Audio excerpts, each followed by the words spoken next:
Oh,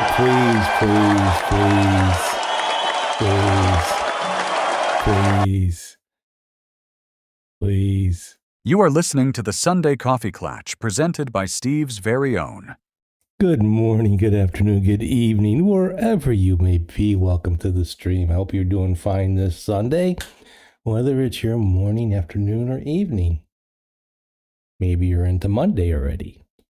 I hope you enjoy your day. I think today is supposed to be kind of in the Chicagoland area. A bit muggy, rainy, in the 90s, low 90s. We still get a lot of the smoke from the wildfires up in Canada. Hopefully that gets under control relatively soon. It's a big mess. I mean, I imagine what it's up like in northern Minnesota and even in Canada itself. But, you know, we're going to take care of it. We're going to tariff them. We're going to tariff them for the smoke. Ah, what a country. What a country. Get some music going. Some soft rock this morning on Sunday. SVO radio. Hope you guys are doing okay. Oh, man. So, if you're joining for the first time, this is the Sunday Coffee Klatch, where we just spend the couple hours shooting the shit, BSing, whatever, talking about books, movies, tech, whatever comes along. Flat Earth, round Earth, I don't know. Oh, what a mindset. But so this week, today the stream is we're on our Linux platform, but we're not on Linux Mint. We're back on Endeavor OS. I've never really left Endeavor OS. I had this idea of, I still stream on Windows. I want to rebuild my Windows setup. Over here on the Linux side, I kind of renamed and organized my scenes in that so they're easier to find for me. Trying to keep a good naming scheme going, which, can get kind of out of hand, which my Windows setup is a bit out of hand. It's like pulling weeds over here and they're all growing over here. What kind of analogy is that? But it's just a mess. So I also stream on Linux for those of you that don't care about Linux. That's okay. That's not what my whole stream is about. But it's where I've been streaming the last 8 years. Last 2 years, I had gone back to Windows and started streaming there because things were just easier. But I had been streaming off of a operating system distribution called Endeavor OS. It's an Arch-based system. It's going to be what they call bleeding edge, the latest drivers, the latest kernels. So for newer systems, I have a relatively newer system. It's in the hardware, it's great. Linux Mint is an Ubuntu-based system. Easier to learn, easier to start off with. I was kind of enjoying it. I've used it on and off over the years, but I've never really used it full time. Never really liked the desktop, just old. They've done a couple things to it, but Cinnamon is customizable, like most Linux distributions. But where I was running into problems was with, oh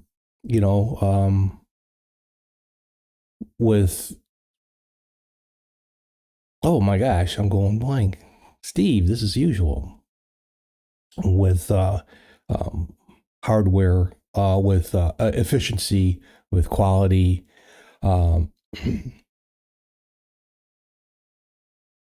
things overloading my video card. So, okay, let me kind of clean things up again on Endeavor OS. Runs so much, now that I have a good comparison again, it runs so much smoother.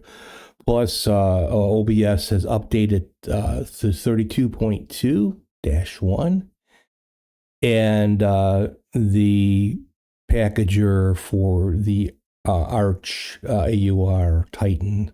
Thank you, Titan. I was kind of worried, but sometimes in Arch, you can stop the updates and that, but I didn't see a big notice about the release because it was supposedly still in beta, and it is running smooth as butter.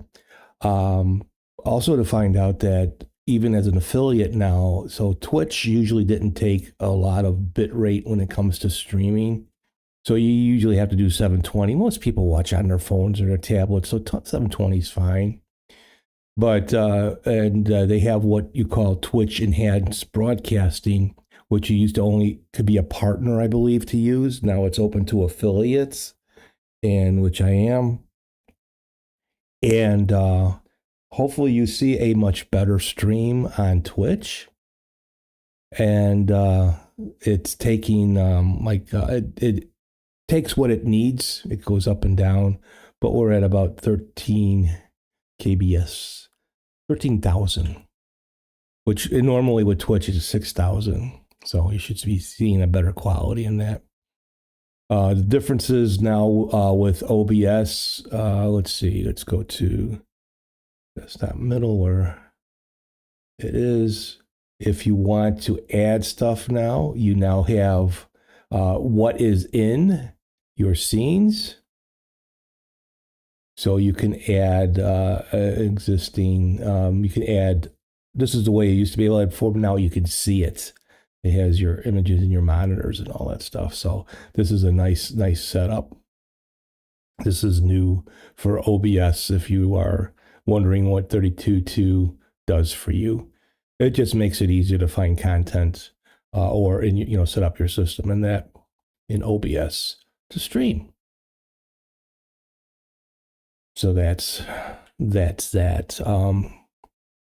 So I had streamed on Thursday. We did some geoguessing on this setup, and no real issues. No real issues. So that's why we're back on it again today. I did some changing. Keep an eye out. I added a couple of new commands that you can run during the stream.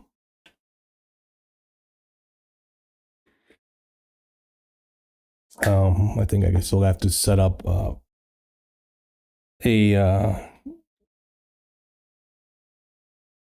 much it costs, but again, you don't pay for this stuff. It's just how many points you can to run these things. As you watch the stream, you earn points. When you first join the stream, you earn points. So you can use the points to run the commands, which do little things like, we can bring up the boomer guy. What a boomer. Yeah, I am. What can I say? A lot of little actions in here. I didn't add the new one to my deck yet, but it is in there. So if you see it, check it out. The TTS, I have several voices. Yeah, have fun while you're watching and that. So what has your week been like? Mine would see would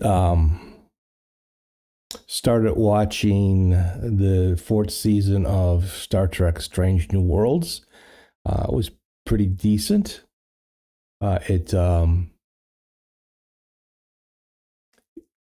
it turns out that the Enterprise and Captain Pike and his crew are responsible for us human beings on Earth. You have to watch it, check it out. Tell me what you think.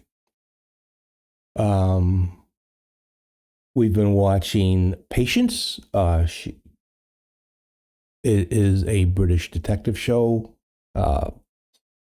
with a young lady that works in the police records department, but she has autism, and actually the actress that does it has autism too. Based on a French series, Astrid, which, if you're here in the States, is on PBS over, on your side of the world. I'm not sure where you'd find it. You have to look it up. I haven't had a chance to watch it yet. I was going to watch it last Sunday, but the episode here on PBS wasn't until 11:30 in the evening, and I was getting pretty tired, so I couldn't stay up and watch it. We do have the PBS app, but you can't watch some of the stuff unless you donate. I mean, it's a good cause, but come on, everything's paid for. God. But I think the French series has got 4 or 5 seasons already.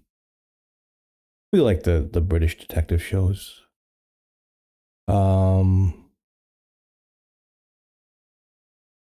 We had started watching The Agency. Was it? Yeah, The Agency on Paramount. A little deep. My wife and I liked it, but I guess we didn't like it enough. We haven't continued watching it. The new season of Lioness looks like it's going to be pretty good. That starts August 2nd. Who plans to see? Welcome to the stream, Andy, again? Buddy, did the Twitch alerts go through? I didn't hear anything. Oh, because I'm probably not monitoring it. No. Also, I see stars. What's up, Mr. Andy? Wie geht's?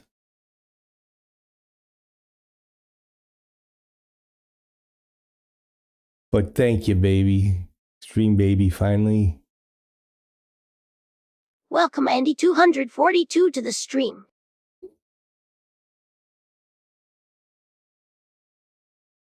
Bobby welcomes you. I'm doing okay. My garden's going pretty good. Pulled some tomatoes already. Got some good sized tomatoes, but it's been a few weeks past. We went through the heat wave, and the plants are growing, but it wasn't getting cool enough at night. So now it's dropping into the 60s at night. So, and tomatoes will ripen better when the weather is cooler. I made some pickled hot peppers I from the garden. Garden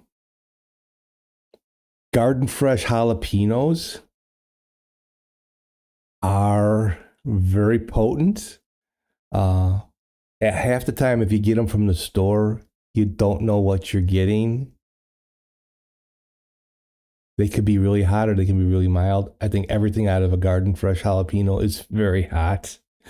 But I'll do it's not a complete canning. Yeah, potent, boy. I'll tell you, the mouth just burns.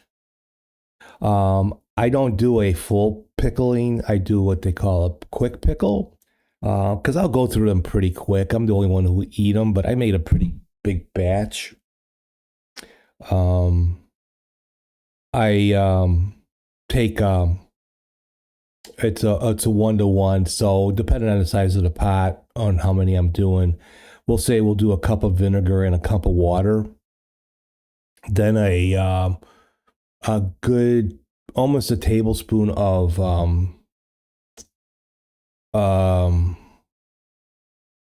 not table salts. You don't want to use table. You can use you should use canning salt, but you can use not sea salts, because sea salt's got a lot of other chemicals in it. Table salt, you can use table salt, but table salt has the iodine and some other stuff in it, so that's what gives you your cloudy appearance. Oh god, kosher salt. So about a tablespoon, almost of kosher salt, and then a teaspoon of sugar. And what the sugar helps it do is helps in the heat. It helps when it cools, the vegetables stay a bit crisp, even though they look a bit cooked. And you just bring it to about a boil. You put so I do jalapenos, carrots, onion, and celery. That's what goes into my pepper pot mix. And you let it cool. With a canning jar, you would fill the jar and then put it in the boiling water so it seals in that. But it'll last a couple good weeks in the refrigerator if it's in a good container. But like I said, I'll just eat them with chips and that. I'm like, oh. But I love the spicy carrots and the onion and the celery. I didn't have enough celery. Very little celery was in it. But that's a quick pickle.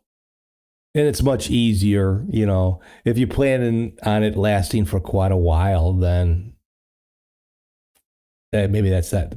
It's not the type that you're going to put in a closet and leave it for the Armageddon, But it does the job, It has a cool, so like the sugar, like I said, helps it. If you put too much sugar in it, like with the vinegar, it could come out like a sweet and sour mix, which doesn't taste exactly right. So I had to play with it all the times that I've made it.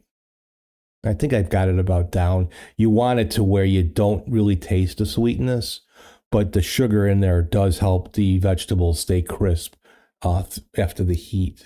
So I did a nice pickling of some jalapenos. I love pickled jalapenos. We used to go, my buddies and I used to go to this one particular Mexican restaurant, this chain that was here. I'm not sure if it was big throughout the States, but in the Chicagoland area, it's called Pepe's Tacos. And we'd always get, we'd always make a bring of, they always have on the table a bowl of the pickled peppers. Can we eat some fresh peppers, please? So, yeah, that's an easy. It's an easy snack, and and then I'll make a salsa. And I just do I take depending on what size batch that I'm going to use. I use a couple cans, at least a can of you can use crushed tomatoes or all that. You don't know if you don't have a garden and you don't know if you were that much into it. It's a lot of work. It is a lot of work.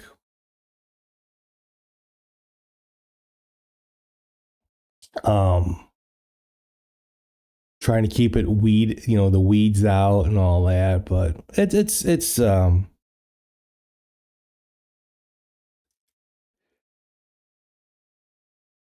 SpaceX Boy. We'll leave it at that. SpaceX Boy. Hopefully you know who I'm talking about.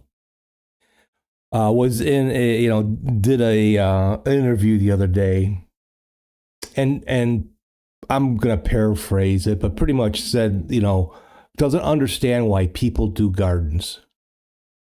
Because the tomatoes always taste better from the store.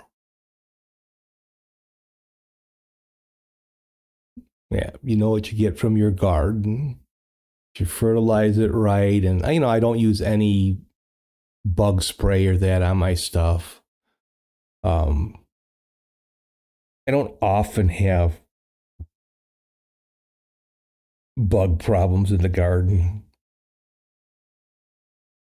But yeah, SpaceX Boy says tomatoes from the grocery store are better than garden tomatoes. Then doesn't know why people waste their time with garden tomatoes. They do. Here, the tomatoes from the store are so watery and no taste. I mean, you can, depending on the store and all that, yeah, they have to ship them and keep them cold and all that. No, there is nothing. If you get a good batch, now my cherry tomatoes, I picked a different brand this year or style, and they're not as flavorful as the ones I've had in the past. I think the ones are called 100 cherry tomatoes or something like that, or 1,000. Uh, a numbered name. Those were really really sweet and delicious. So I got a beefsteak tomato going. I got a girly girl, a boy boy. So I got three big tomatoes growing, and then I got two types of like cherry tomatoes growing. And uh, I don't know if one year. I mean, I got green onions going, but I planted the green onions a little too close to tomatoes, I think, and they're being kind of covered up. Having real good success with the green peppers this year. Although I bought orange, red, and green, and they're all green. I don't know when they turn orange or red. And the flavor is maybe it's slightly different. They just look better. Or did I get a yellow? A yellow and a red. Um, but I look forward to making. I was talking about my salsa. So I just do a quick salsa. I do a can of chopped tomatoes. You can do crushed tomatoes in that because you're going to put it in the blender anyway. Cilantro as much as you want, as little as you want. I know some people hate cilantro. Some people are allergic to cilantro, I guess. I don't know. Onion and some lime juice and salt. And depending on how hot you want your salsa, you either put the whole, you cut the tail off of it and you put the whole thing in there, or you cut it and you pull out the rib. We tend to like ours a little bit hotter. My wife, who never used to really be in a lot of hot stuff, really likes my salsa. In fact, she wants me to make more salsa today because she plans to make some pisole. So I look forward then to making pico de gallo. Now, pico de gallo is like fresh salsas where you chop up the tomato with the onion, cilantro, jalapeno. You don't use a blender for it and that. So it's more chunky. I overdid it with jalapenos the other day and my stomach cramped quite a bit. Oh, yeah. My stomach doesn't cramp with a lot of jalapenos.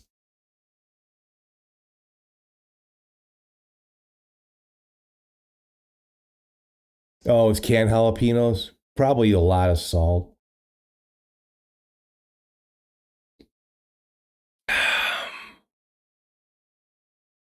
I mean, canned jalapenos can be good in a pinch, like if you make a nachos. Get some nachos and cheese. Nacho mama. Nacho mama. Um, what did I make? Oh, I made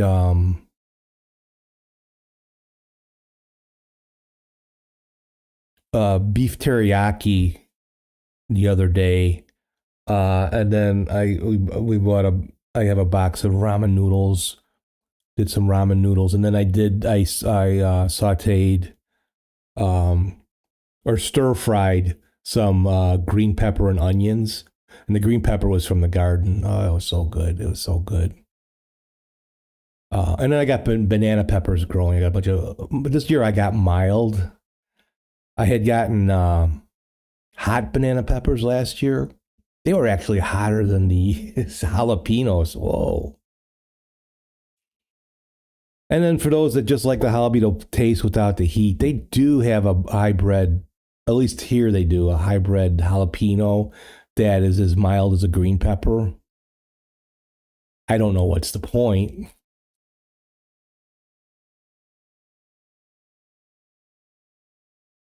I made ribs this week. Now, I am not a smoker. I do not have the patience for that. I have a nice Weber kettle grill, good size. But yeah, to constantly, I do a cheating method. Actually, it's what's her name, Erna Baumgarten, where you put the ribs in the oven at 225 for like 3 hours. You spice, you season it up, and then you finish it out on the grill with some charcoal and some smoke. And it might not be like a barbecue restaurant style rib, but I can do pretty good with it. So I made some ribs the other day, and I put together my own rub.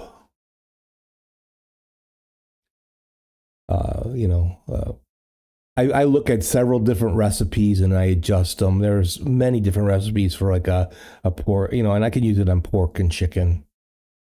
I'll even, if I'm grilling sausages in that too, sometimes I'll sprinkle it, because some restaurants do that. You can they'll sprinkle the rub on the sausages too. But I did ribs and chicken. I didn't do the chicken because we had to, the ribs were enough with the my rub on it. So the chicken, and it makes really tender, moist chicken on the grill. I just some seasoning salt, a lot of garlic powder, and butter. Butter's the secret. And tossed that on the grill right before I started smoking the ribs after that. Oh, that was pretty good. I'm not a high quality chef, but I keep myself fed and the family too. My wife does the breakfasts, and she'll do dinners. She'll usually do crock pot dinners, but they're pretty good. You miss eating ribs? Yeah, they can be, can be kind of tasty. But it's amazing. It's mostly bone. You can get some meaty ribs. And I'm talking about pork ribs, usually like baby backs. But I put together, I kind of like a Memphis style rub, but my rub has paprika, brown sugar, a little bit of cumin, some cayenne pepper, some garlic powder, onion powder, mustard powder, some celery salt. What else do I put in there? Some oregano. Health wise, I know that it happens with some people, but meat in general. About a year ago, you had to go almost full veggie. Every once in a while, some turkey. Yeah, that.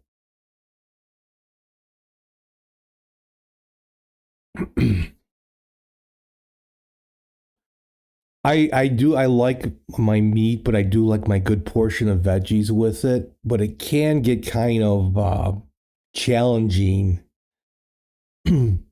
to find different ways to cook vegetables. I tend to stir fry my vegetables a lot. We don't do cans of vegetables. We have some frozen vegetables. We always have cauliflower, green beans, although there's nothing like a fresh green bean.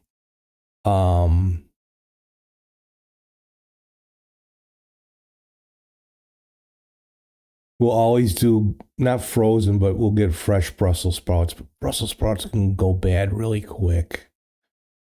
And there's now Brussels sprouts you can get pretty creative with, but usually just trim off the tail and you can half them. I'll I'll do both, half them or leave them whole, and toss them in a little bit of seasoning salt and a little some cayenne pepper or just regular pepper, or some garlic powder, but I also have topped it off with some sweet chili sauce, and sweet, spicy kind of good, um,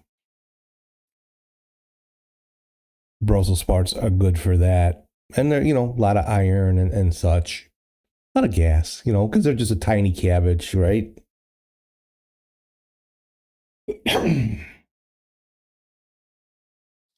um,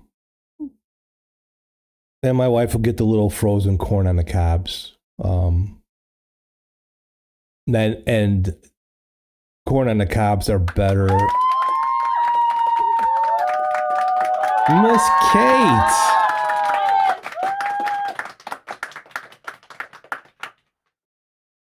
How you doing, Kate? I hope you are well. Corn on the cob with butter, right? But I like to steam mine a little bit better, and with the small corn on the cobs, they're cut so you can stand them in the pot and you just put a layer of water. Or I'll start them that way because they're frozen, and if I got the grill going, then I'll wrap them in foil with some little bit of butter and salt and toss that on the grill. Yeah, if you boil corn on the cob too much, all that flavor gets kind of washed out. But I like a good corn on the cob with butter. We're talking food here, as you can tell, right?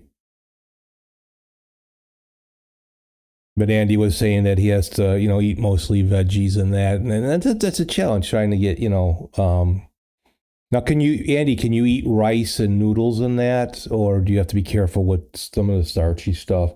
Because I love rice. I love don't cook it too often. As far as I really like basmati or jasmine rice.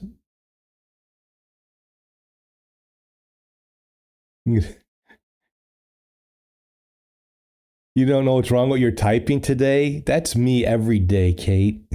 It's like, what the hell did I just type?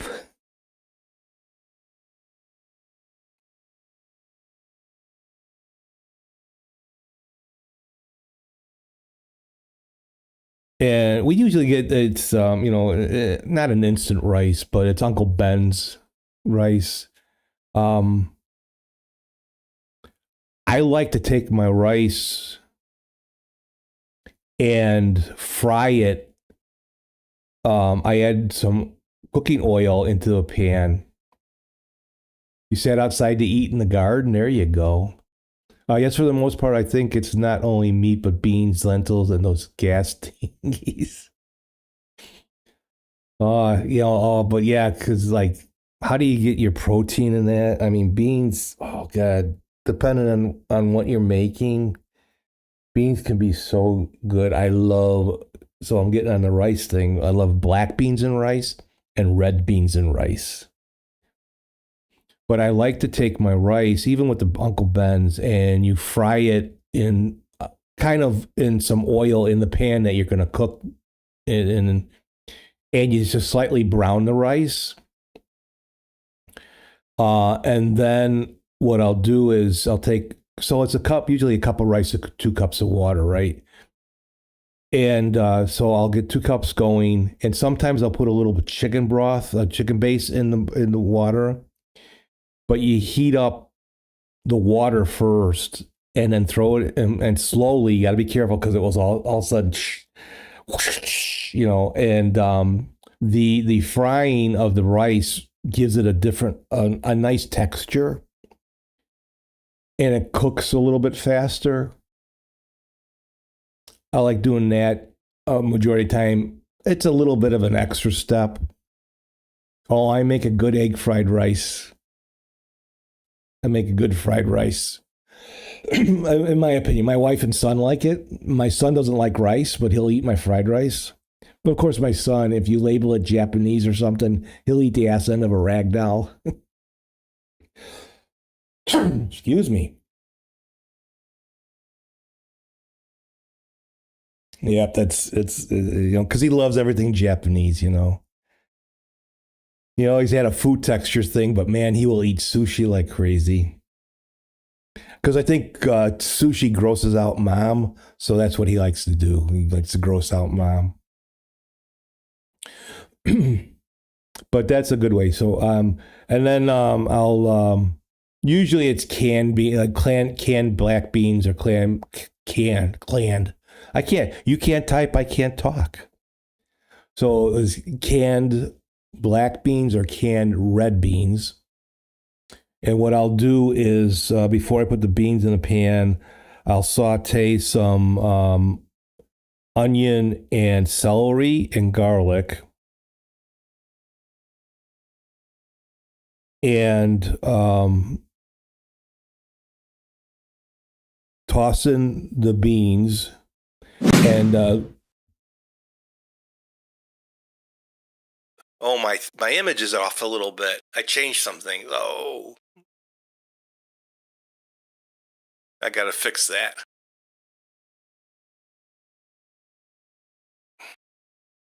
But that's part of the retro. So it's an old retro computer. Oh, and that doesn't come back right. Oh, I got a couple things I gotta fix.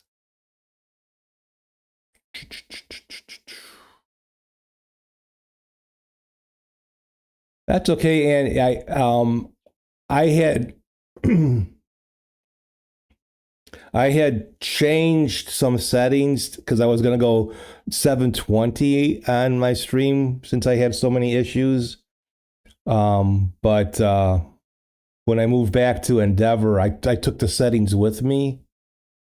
Hold on, I'll be right back.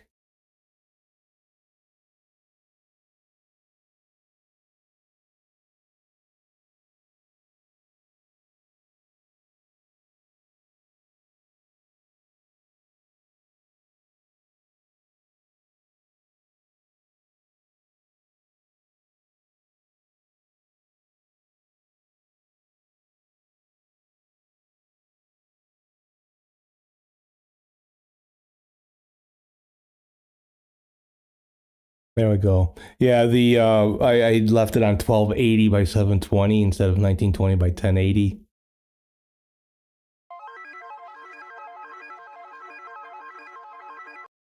Well, Kate, what do you think? See, is the voice changing? The voice should be changing. Yes, that's working. Shall we break into SpaceX Boys accounts and spread out that money? Oh, nothing like Matrix coffee, I'll tell you.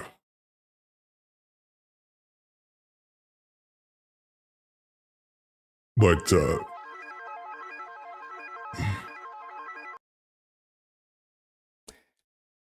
my spidey sense is tingling. Oh no. Kate! Oh.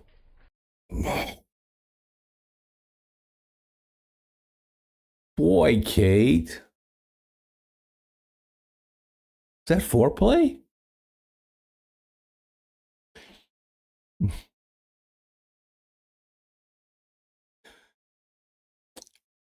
There's I should like have maybe what's new. But there's a 90s one up there that I think you want to try when you see it. It's another kind of like retro thing. I thought about it the other day and I found a bunch of videos for it. But and then once the beans are, go back.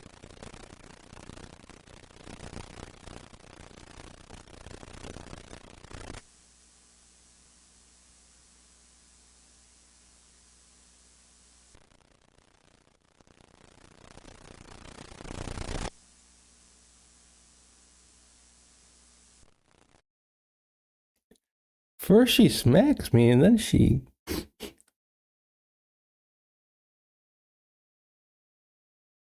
It really is a VHS pause, yes. Thank you, Finite Singularity.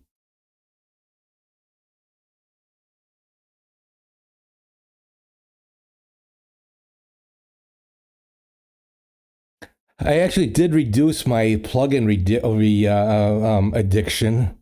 I had 31 plugins. I'm down to 26 that I use. I found a bunch that I really didn't. I don't think they have effect on the stream, but I just really didn't use them.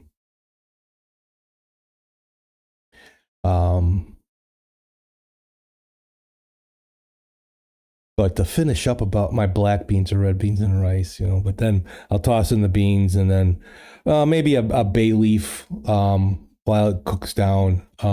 You don't want it really thick, but you want to cook down the juices just a little bit.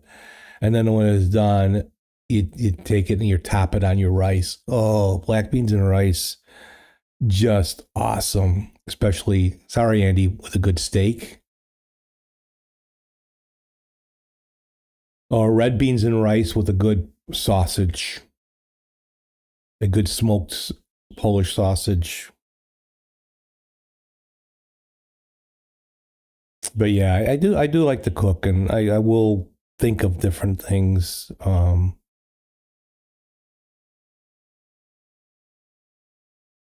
I prefer cooking than most of the time than going out. We went out last night, so we go out on average twice a month to eat, depending on what's going on with the family and stuff and our schedules. Mostly my wife's schedule, but I don't work, so I have no schedule. You like steak? Yes. That's the one thing I can barely cook. I cannot cook a good steak to save my life. I can cook a great pork chop, a great chicken. Although I did really good on a ribeye once. Did an Alton Brown recipe on ribeye.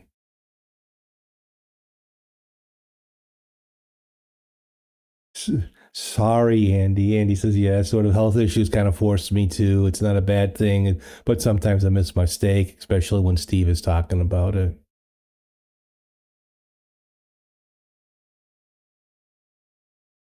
Can you do like a little bit? I know you don't, like, you can't, it's like potato chips. You just can't have a little bit of steak, right?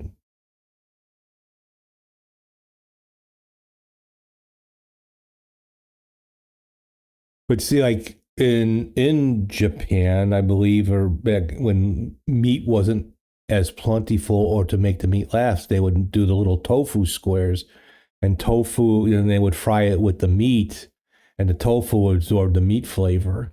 So it would be like they would have extra meat. Yeah, you miss things more when you can't have them. That is for sure. That is for sure.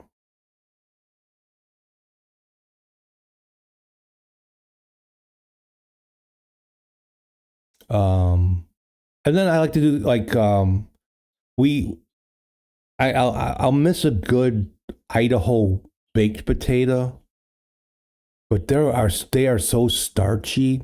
So we get the red potatoes, which are a little more waxy in a way, but less starch, a little more healthier.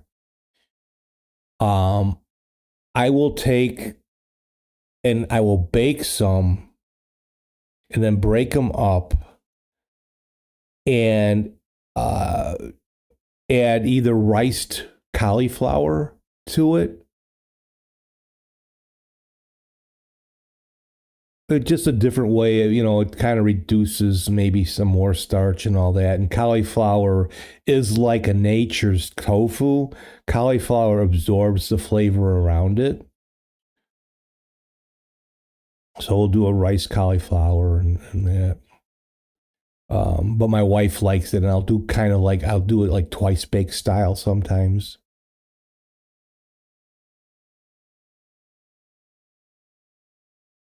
And now I've made myself hungry now.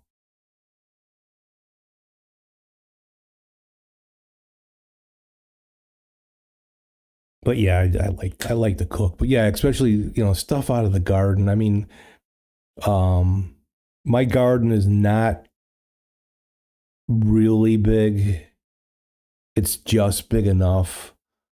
But in another section, I have blackberries growing. Here I thought it was raspberries because a couple of years ago, my wife had gotten a raspberry plant from someone at the library.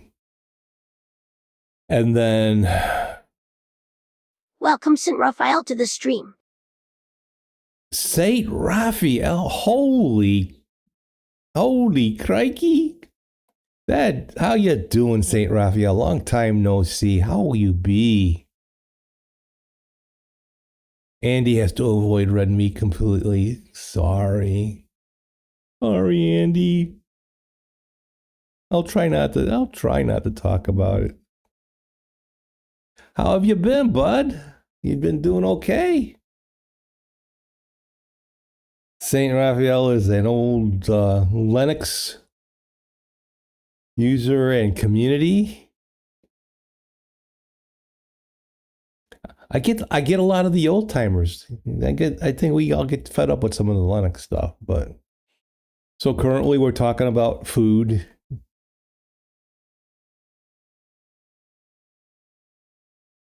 LTS is basically long time no see. Yes, LTS, long time no see. You're still running Mint, so in a minute I'll tell you my foray into Mint.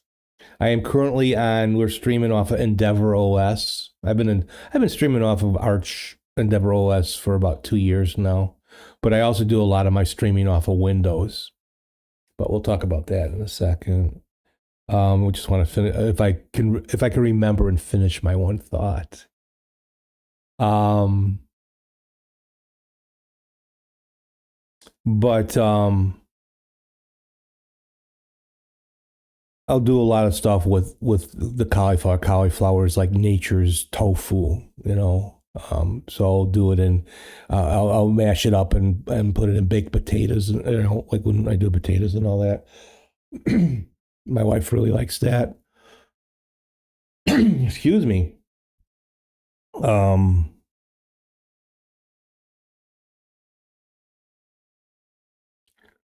lot of restaurants, there's a lot of good restaurants out there to go to, wherever you live. But sometimes, I think, especially here in the States, there are supply issues and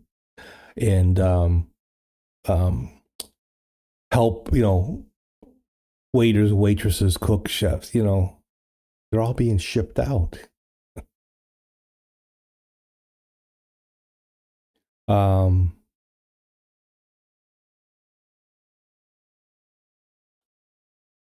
But I try to, I like a lot of Asian style food, do a lot of fried rice, mostly chicken fried rice.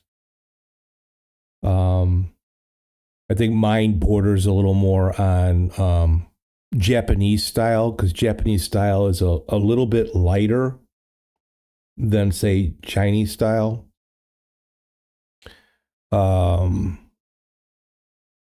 I even make egg rolls. I can make egg rolls. I've done pretty good with egg rolls. But stir fries, anything like stir fry is awesome. And then I'll like to do a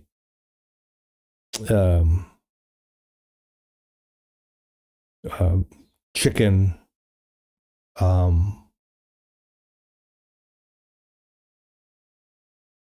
lack of better term, lack of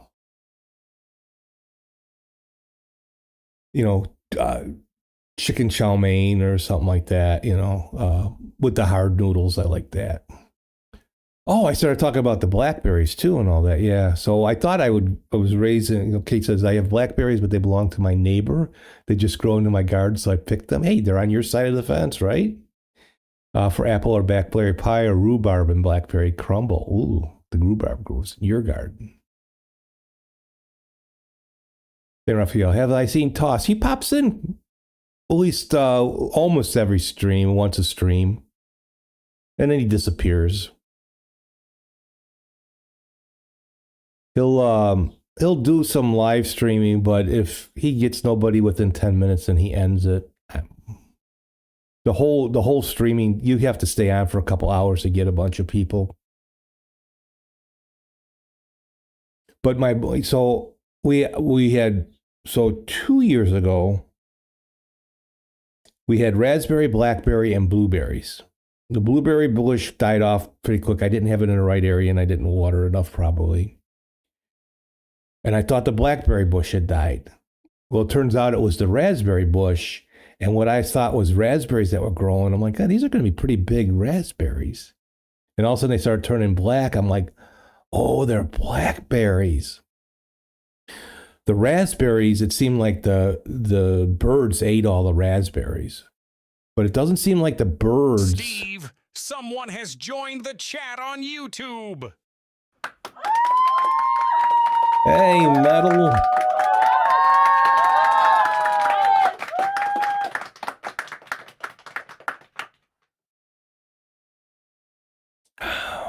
What's up, Mr. Metal?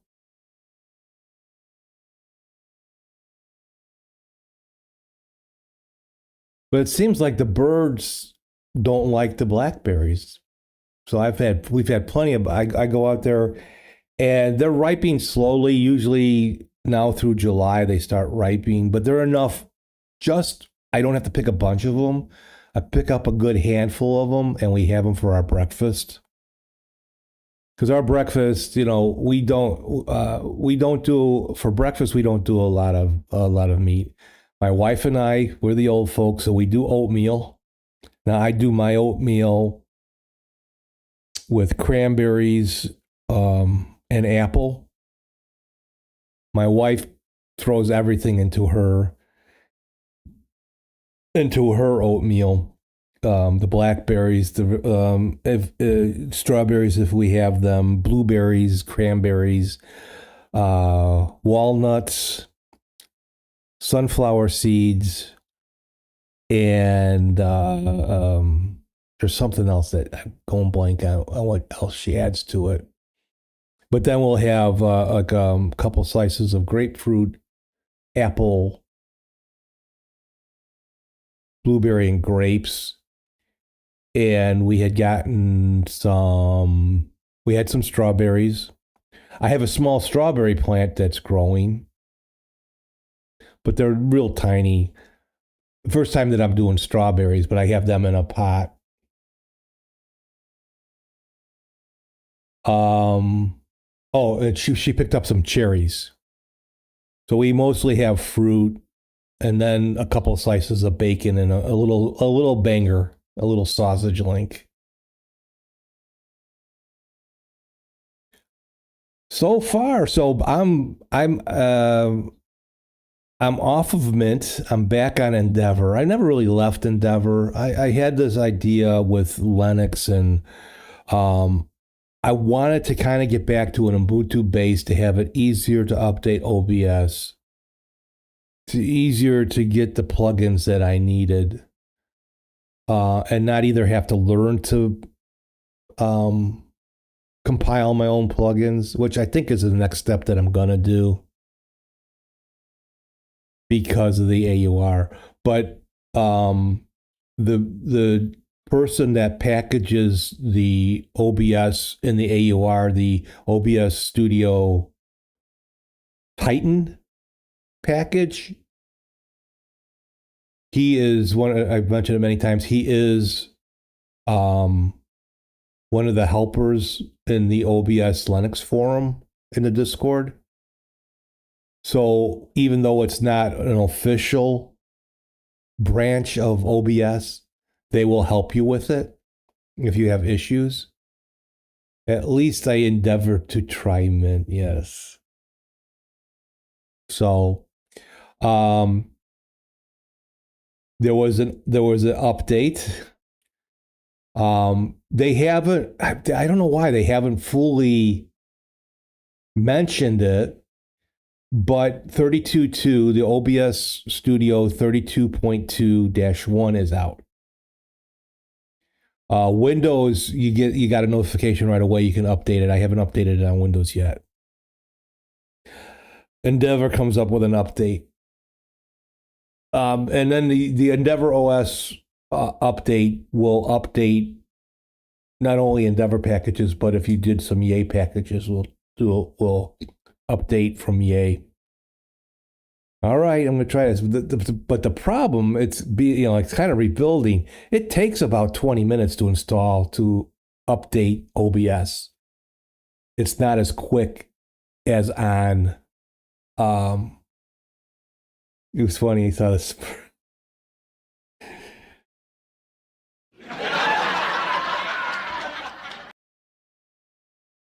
But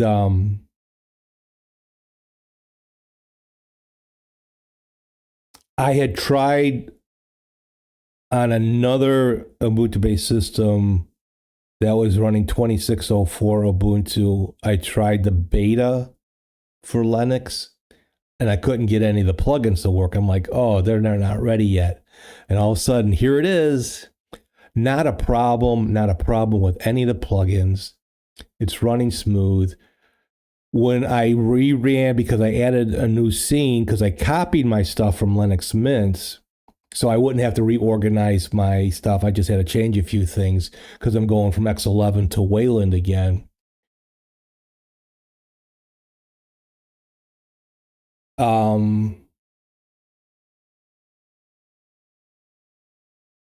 With Twitch, affiliates now can use the Twitch enhanced broadcasting. So Twitch is now, and it works, whereas Twitch was around 6,000 kbps. It's about 12. And with Twitch enhanced, it takes what it needs. So now 1080 should be running really smooth over on the Twitch side. And for YouTube, I'm streaming at 10,000. I'm going to up that a little bit. But really smooth. The two scenes, two actions that I still have a bit of a problem with, even on Endeavor, and it's because of a specific filter that I use to help it work, is the hologram and the Waterman.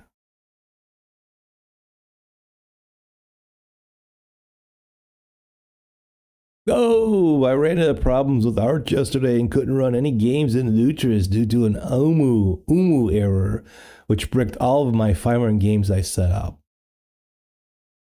Boom.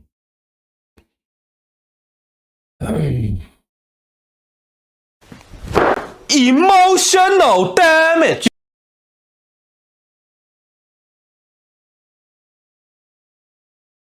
So, San Rafael, I had gone to Mint, the old standby, because I was looking for something that didn't have snaps in it. And all your flavors of, your Kubuntu, which I don't want. I want it GNOME kind of. Who can play 500 games anyways? Yeah.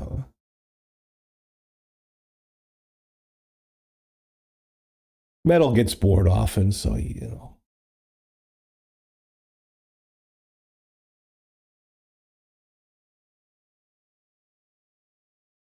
I have never, ever really liked Mint out of the box. Just old looking. But I never really had really looked at Cinnamon. And, and basically it's GNOME 2. It's just a older but updated GNOME, not GNOME 50 or that. But between the cinnamon spices, the applets, and the extensions, I made a nice looking Mint setup. But Mint is, whether it's because of Ubuntu, whether it's because it's the older drivers and a little bit, which I was really surprised on the kernel too. It was 617, and they went from 617 to 7.0 kernel. a couple weeks ago. But hardware, quality, all that suffers. I'm running here on Endeavor. OBS is at about 11% CPU, whereas Mint is a bit higher. And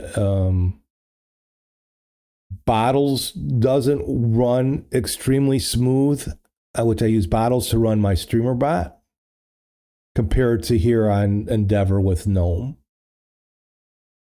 I try to move the chat window from, so I use this combo chat window. So let's see, here we go. So this chat window comes with, this is StreamerBot. And this is what handles all my actions. So this I can move to another window here on Endeavor. And this is running out of Bottles. This is because it's a Windows program. In Mint, I move this off the main screen and StreamerBot crashes. So as long as I set it up right, there's no problem. But I think I was looking for something. I always make things harder for myself.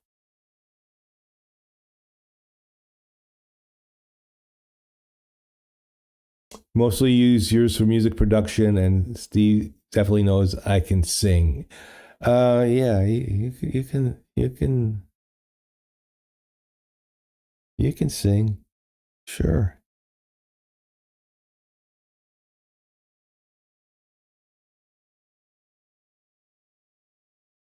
Metal music likes to they strip out vocals in certain songs and add his vocal to it. He'd be decent on a good metal band.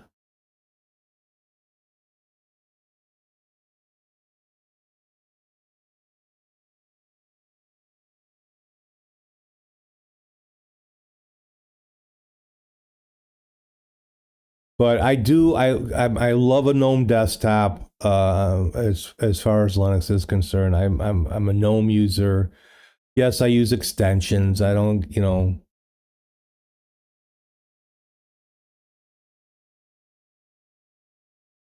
I learned of a workaround that when GNOME updates and if some extensions stop working, you can run this command and it will still, it changes either the version number of that plugin, because majority of the time they'll still work.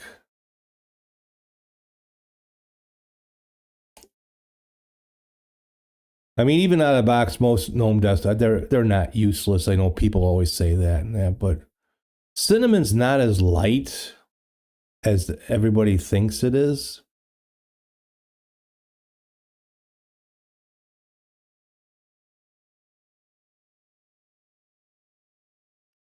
But Mint is the Debian,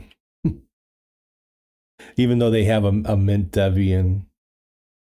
I think they have too much going on between Cinnamon, XFCE, Mate, and then they have a Debian version, Cinnamon.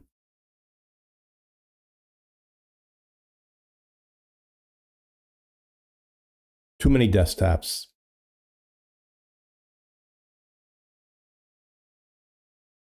I think it splits up. Was not on the Linux Saloon last night, but I went in their chat afterwards and we were talking about it. You use, I've heard of Neri, but I've not heard of Noctalia. Got a DE experience with 250 megabytes of RAM. I could care less about, I mean, I guess maybe it depends on how much RAM you have. I got 32 gigs of RAM in here. It never comes close to being maxed out.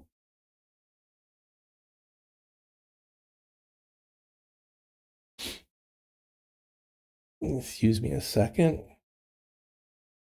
So we have, I mentioned earlier, we have, well, we don't have it. Canada, just north of Minnesota, has a big wildfire forest fire going, and the smoke is coming from, like, it travels through Minnesota, lower Wisconsin, upper Illinois, up into Michigan and down. And it smells like someone has a campfire going constantly. And it's killing my allergies. It's been pretty cool. I haven't been running the air conditioner, but we're already almost up to 80 degrees Fahrenheit, 23°C. So the air conditioner is going to go on today, that's for sure. It's supposed to rain too. I know Ram's not cheap, but that old, I mean,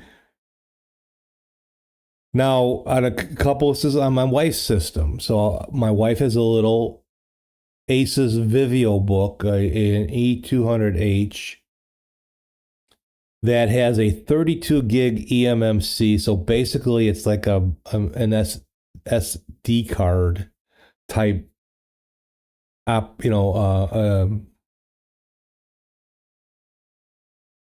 storage. 32 gigs. And only 4 gigs of memory, and you cannot open this thing up. You cannot update anything.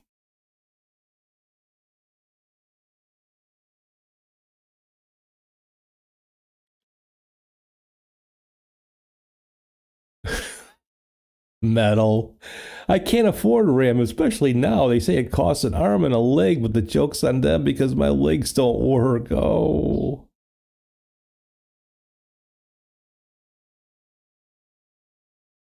Oh, poor metal. Yeah, I know you got your issues.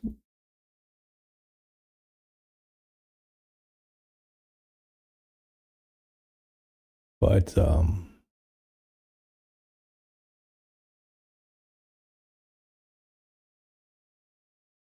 now I just totally blinked. Watch the old man lose his shit.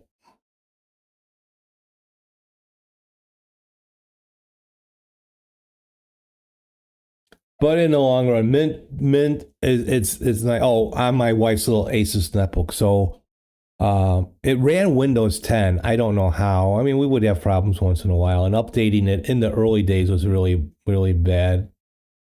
Live it.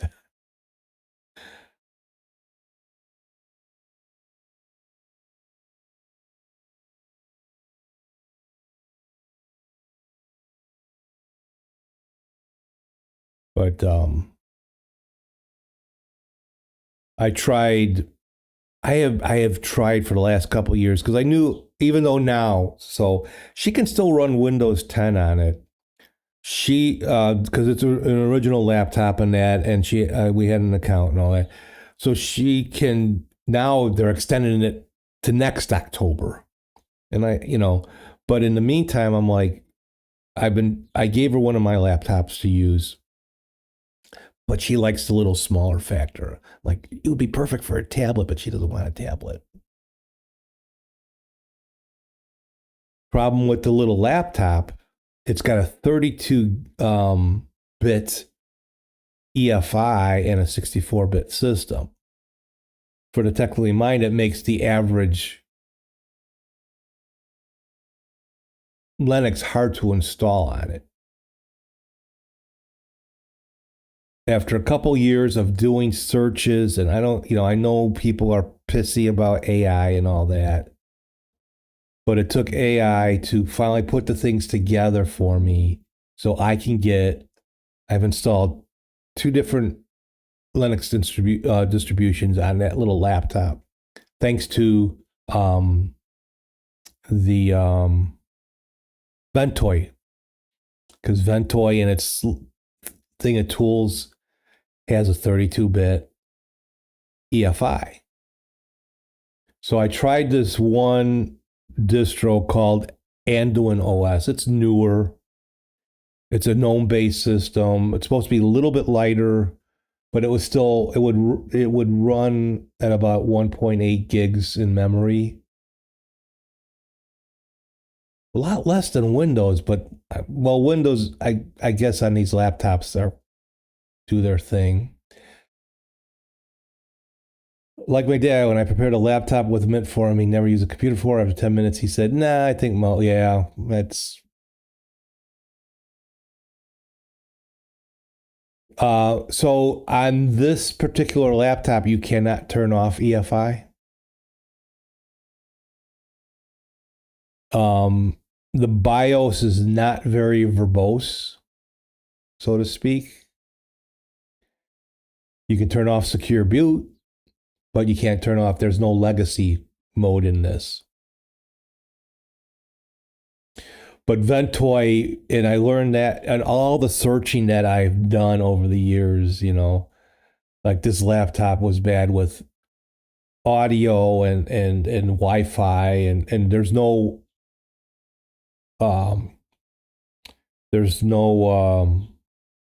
hardwire to it. It's all Wi-Fi. It's like a tablet, just a glorified tablet in a way. But the Anduin OS was a little bit too heavy for it, although it looked gorgeous on there. So I went with Linux Mint Lite, and which actually looks really nice and all that. It runs pretty decent for her needs. We have little issues here and there, but I will get her one of these days. She doesn't want it. She doesn't like anything new. But I'm going to get her a new, maybe for Christmas. Because all she does is look up recipes or her email or listen to podcasts. And I have it through Bluetooth to connect to our sound bar. It does what she needs.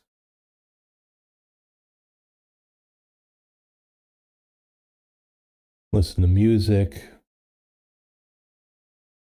I got a version of YouTube Music that blocks the ads.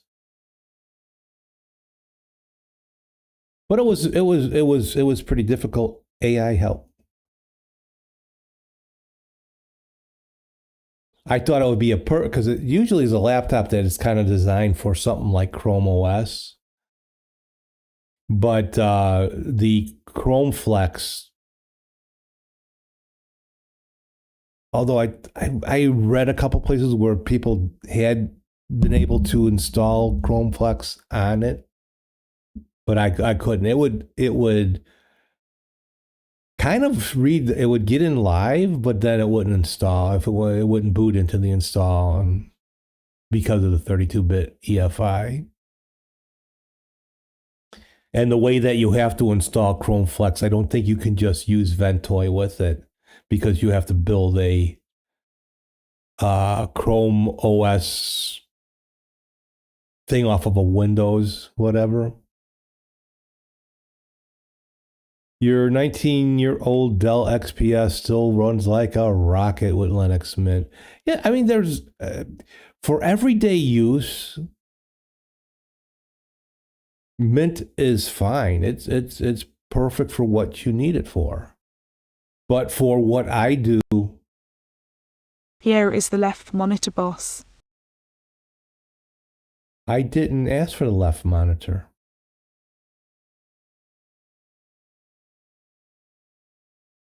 Well, it is. I did build this voice control, so.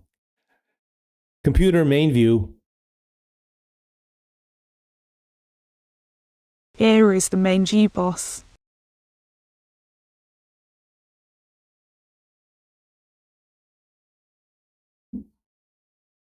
But for what I do with OBS and needing bottles and all that to work, because I tried the wine version, I got it, but bottles is actually just pretty damn easy. And I've gotten things to work properly on Endeavor and a couple other Ubuntu-based systems. For some reason on Mint, it does not like either X11, or it doesn't like any background stuff that. Whereas if I wanted to move it, and I read some other people have this problem on other distros and that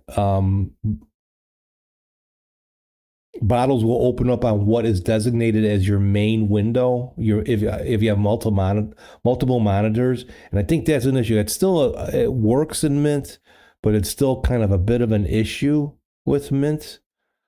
Which, if they go Wayland in December, so they're supposed to release with a Wayland platform in December, it might be more worth it.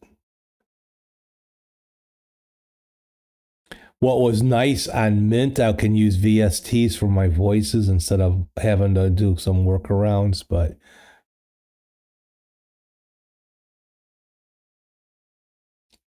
because in Wayland, not only do you not have custom browser docs, and I don't want to add chat and stuff to my OBS because my OBS setup gets kind of crowded. You got your main controls. I got the scene transitions. This is the multiple output. This is what I use to multi-stream, the advanced scene switcher, and this thing is pretty awesome. My down key streamer, which does this. That is up yet? Then your audio mixer, and then your scenes and your sources. I don't need to add any more onto here. I could, but that would make this preview window very, very small. It's scary. You haven't tried Arch yet? So I never thought that I would be an Arch person.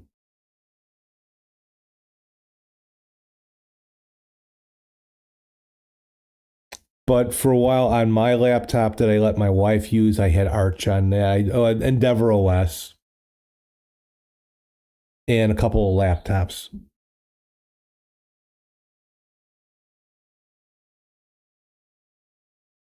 It runs pretty good.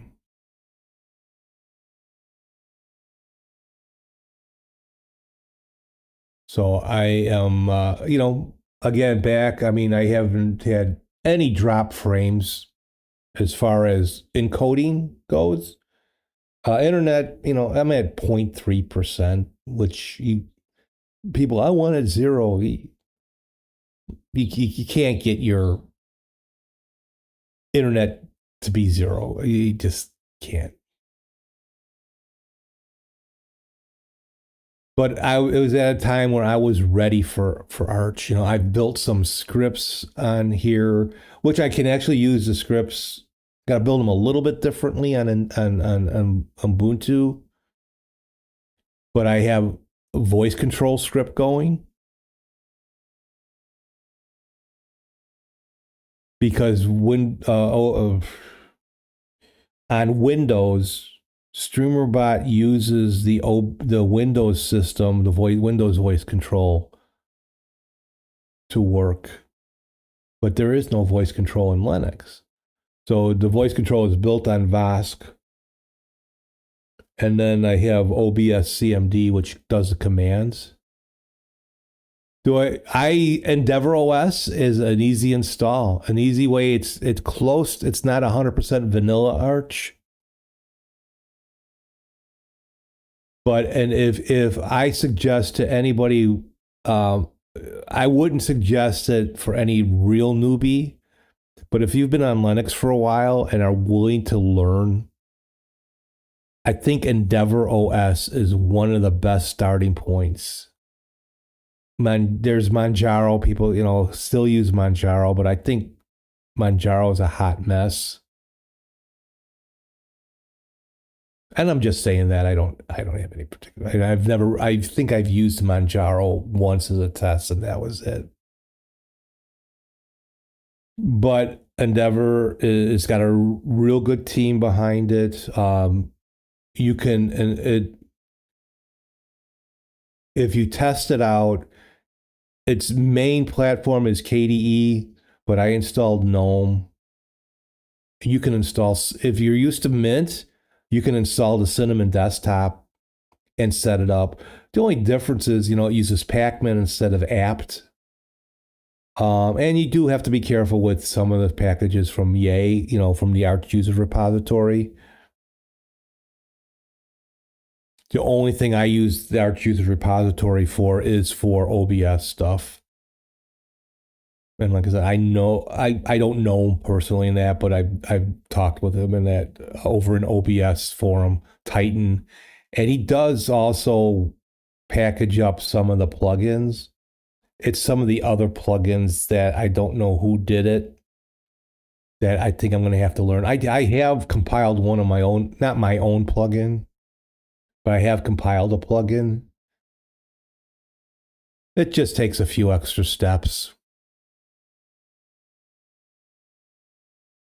But no, building it from scratch or with the Arch install and all that, no. Endeavor uses Calamares.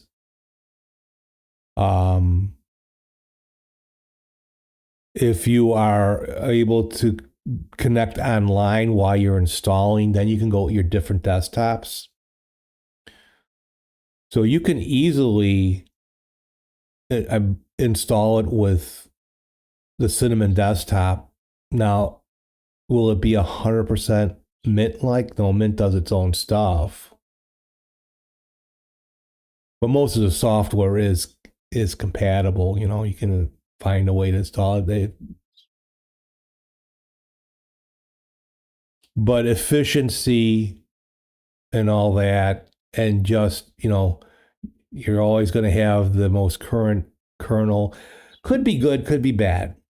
I mean, yes, have I had issues? Yeah, but I've had issues on Pop OS. I've had issues in Peppermint, you know, going back in the day. You have issues on Windows. That happens.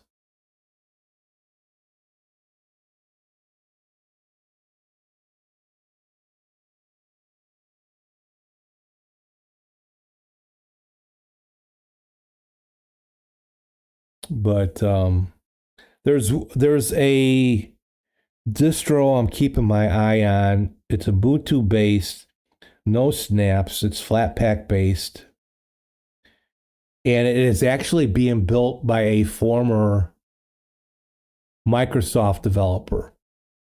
It's called Anduin OS, Anduin OS. It's GNOME based.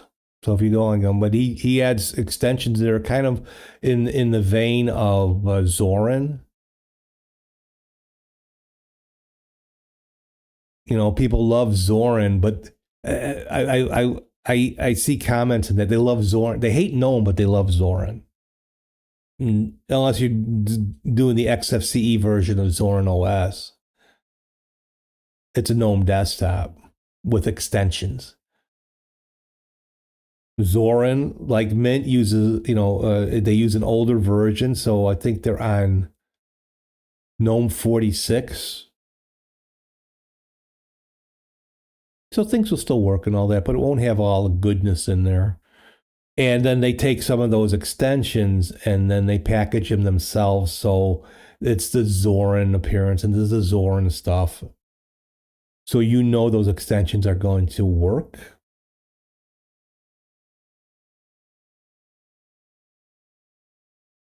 But Anduin OS, you know, it touts being Windows-like look. I wish Linux people would stop saying that this is Windows-like.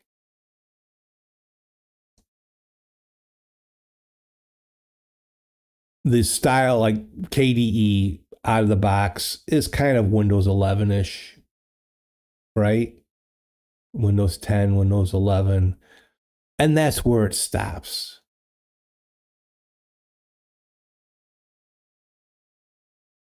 Instead of saying it's Windows, because then they get in there, well, this is like, I can't, you know, on Windows programs, I can't do this, you know. Can we just say it's familiar? It's a familiar looking desktop. I think if you are a Mac user and using GNOME, you might not have much problems. Because GNOME is a bit Mac-like. It has a mouse and a pointer. It's 100% Windows.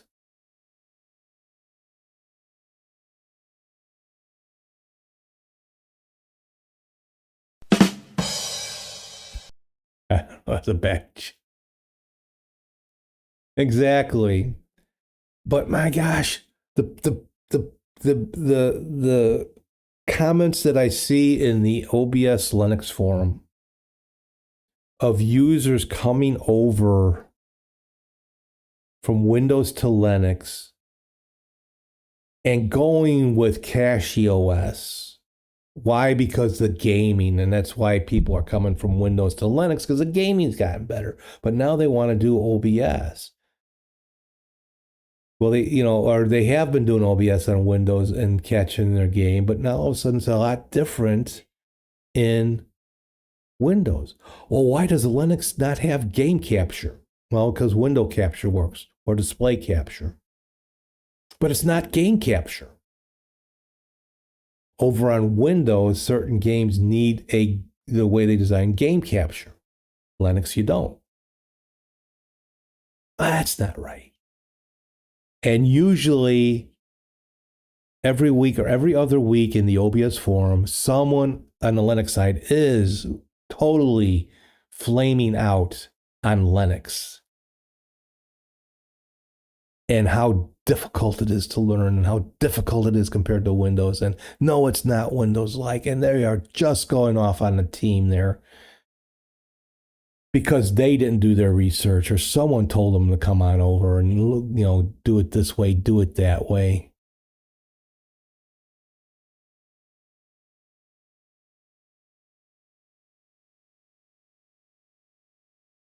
But the thing is, you don't need game capture. You can use, what is it, VK capture?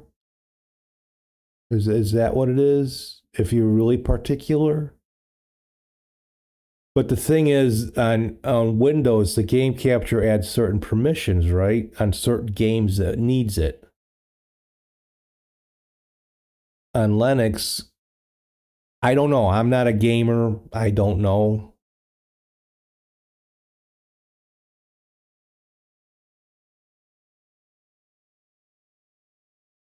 Well, you always add it. But these people are just going off. And then someone went off on, they went to Linux Mint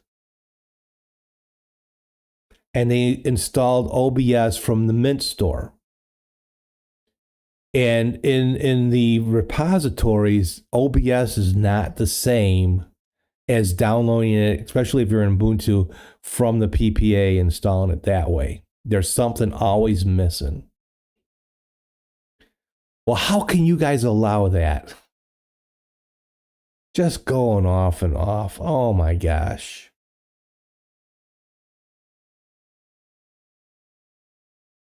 Someone rewrote it for Linux. Game capture is VK capture on Linux. Right. And there are certain things, Adam was explaining it to me once a while back, but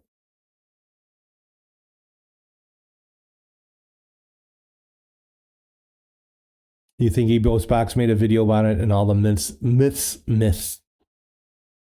that are going on with what game capture and gaming and all that stuff and the myths with Linux, yeah.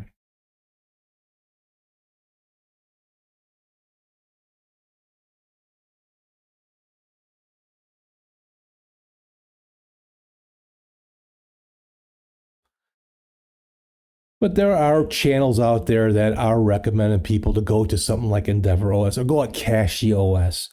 Your first Linux distribution, unless you're a really high-powered Windows user and maybe use the PowerShell and maybe, use, command line stuff, you can do it. But if you are a basic user, gamer, maybe you want to show your game, and then they want to record. Oh, they want to record their game always in 4K. And they're on a laptop with no real dedicated capture card, not capture card, video card.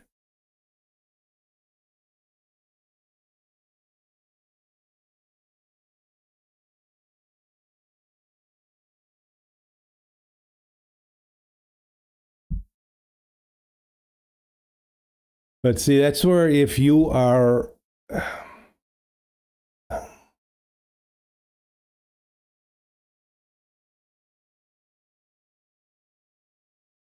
I think we want people. I say we, the Linux community, want more people. They want to bypass Windows as the number one operating system. Ain't gonna happen. The year of the Linux desktop, all that shit.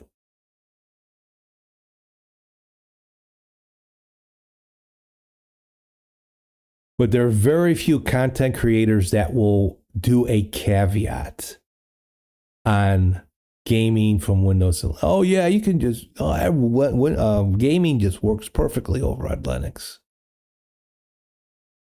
It's better. I'm not a gamer. I don't really know.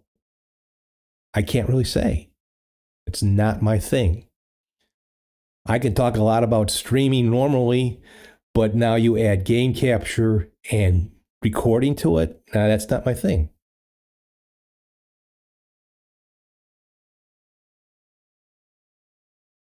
All I can say is if you are on Windows and you totally dislike what Windows has done with Windows 11, when you are on Windows 10 and your laptop can't move up, all that stuff, and you're looking to come to Linux, please do your due diligence and do a little research. I know there's a ton of videos out there and trying to find the right one or the right person to ask or learn from. Or they want to go like to a cache with hyperlink and all that. And it's like,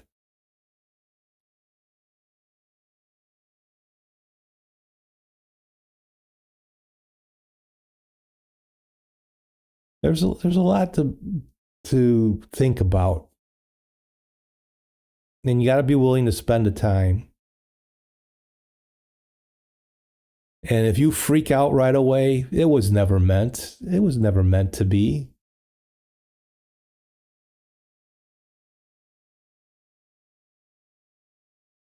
I moved over to Linux and I got my first stream scheduled in 2 hours and I can't get this to work. Please help me. I guess you won't be streaming in 2 hours. I don't know. Not to be an asshole, but to be an asshole.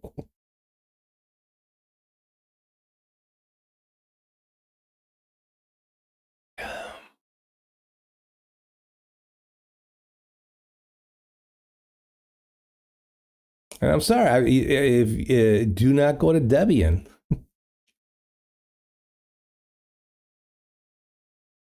Don't go to Debian to stream and game and all. That's not designed for that. You can get it to work. You can get distributions to work, but again, are you going to spend the time with it?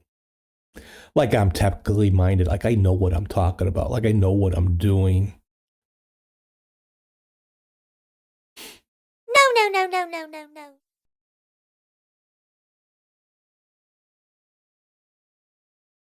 Bah, Debian doesn't even have NeoVim 0.12.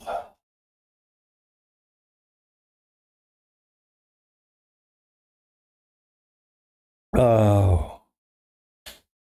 And the technical mess of it all.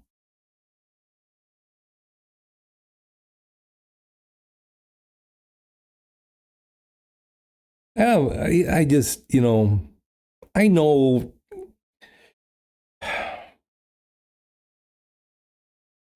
I know there's a good subset of people out there that have no idea what's their computer is running, or whether it's a desktop. Majority of these people seem to be on laptops,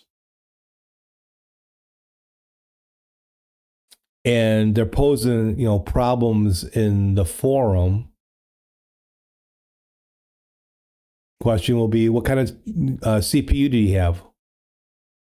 What's a CPU? What kind of GPU do you have?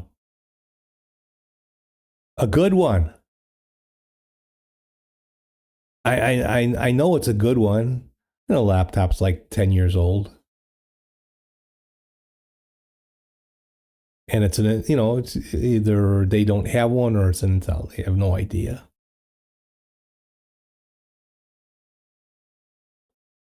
personally, I think if you are streaming and gaming and recording, and you should have a general knowledge of what your computer does. Is that just me?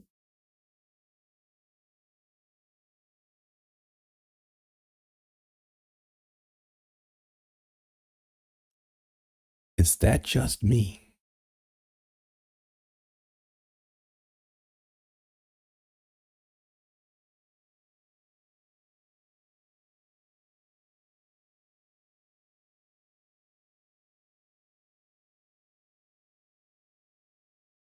Here, let me show you. Let's bring back. Remember the late 80s, early 90s? The internet. Computers new.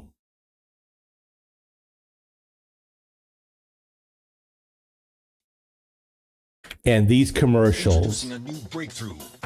Net Zero high-speed 3G. The third generation of dial-up. Surf the web at speeds so fast, you'll think it's broadband. Plus, 3G features instant on. View your email and web pages instantly. Experience high-speed surfing and features never before available through a dial-up connection for only $14.95. Net Zero high-speed 3G. The third generation of internet access. I got several of those. Now, Andy, you run that command. 3G was... it's a commercial from like 2000. Well, actually, that commercial I think was from 2003.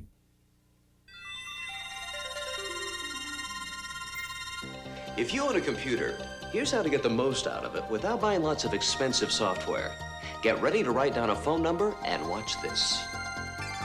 CompuServe combines the power of your computer with the convenience of your telephone to bring you hundreds of online services. Yeah, I got one from 89. And the AP Newswire.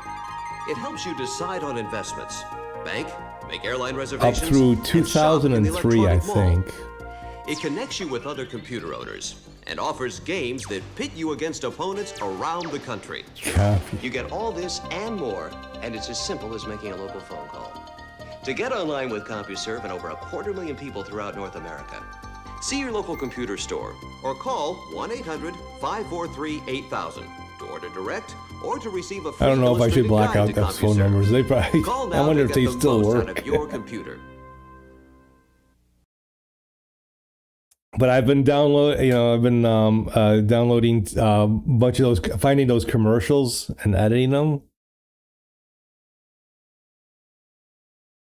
Got a couple of AOLs in there and Net Zero and a couple of Windows.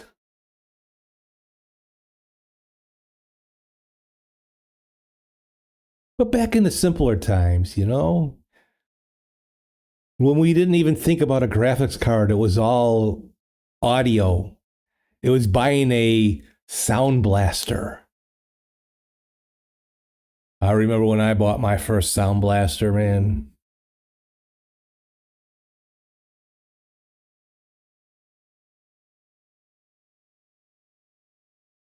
I wish I would have had the room and the foresight to save my computers and that from the past.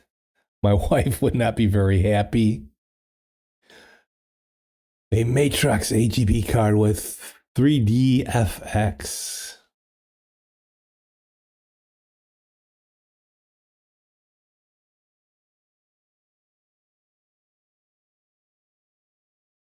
Yes, and AOL, you got mail.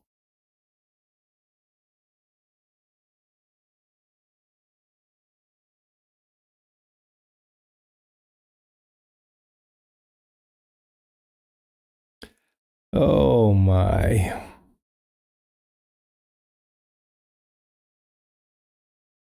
When exploring the internet and learning about it was fun. Because 90, if not 95% of the guys were doing, can I find porn? Oh, look, boobies. Ooh. No, I never did that. No.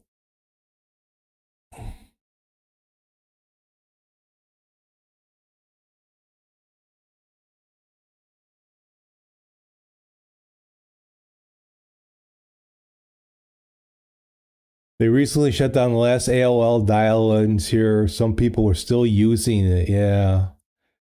And St. Raphael, this is the way. I was a beta tester for Roadrunner. They were testing it in New York and Ohio, and it was 786 kilobytes. Yes, I remember Roadrunner. We never had it here in the Midwest, I don't think. But Roadrunner was a early high-speed internet deal that went on in the States for a while. Have you guys ever seen what's her name? Veronica? She does Linux stuff. What's her channel? Something with Veronica. And that you can actually set up your own server to be able to run AOL, what was it? AOL chat.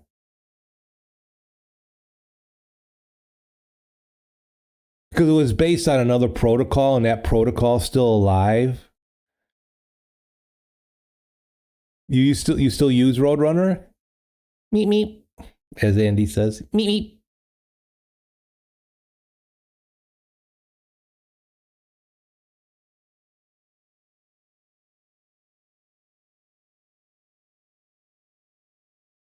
You know, one thing I'm pretty sure it's not. So, St. Raphael, you're on the YouTube side, right? You're not hearing music, right? You shouldn't be hearing music. Just tell me. Because I only play music on the Twitch side when I don't screw up.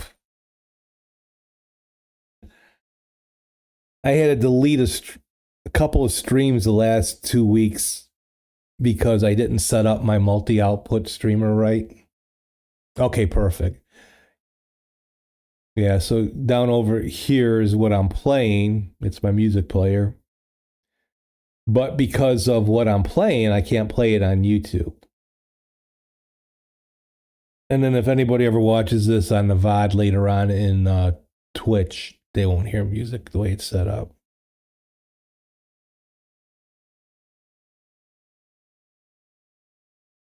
You don't hear any on, it's going through.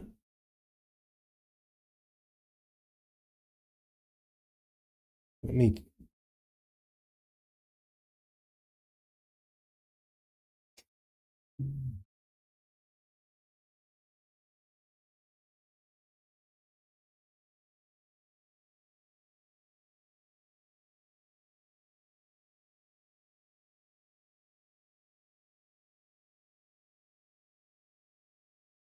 Oh yeah, it's playing, Andy. No, it's playing.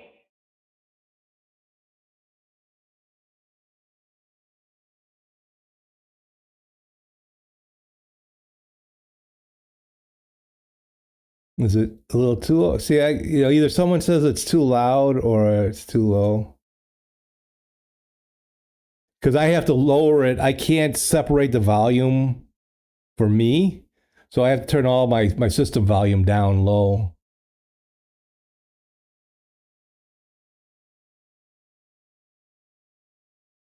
And then if I adjust it, sometimes it goes too high. Is that better? Is that a little louder? I mean, we don't want it overpowering.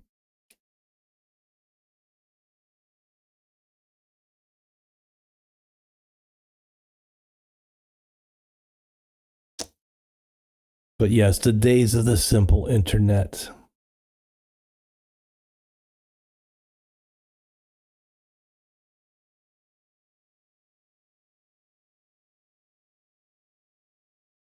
Did you hear about the big Suno? You know, the AI music platform, the big hack that they had?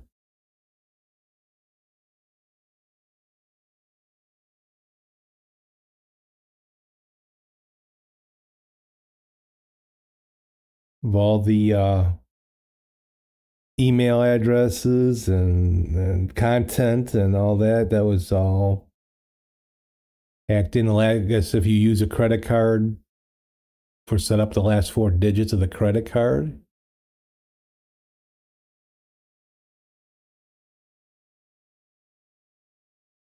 Your audio seems to be weird. No idea why. I already was like that on Windows.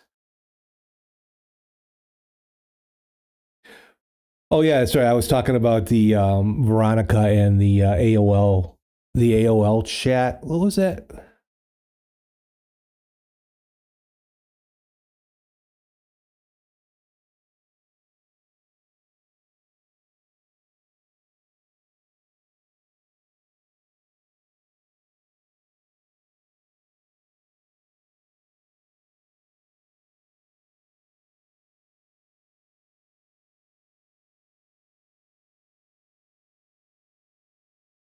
AIM, right? It was AIM's Instant Messenger, AIM. So you can still, I guess, let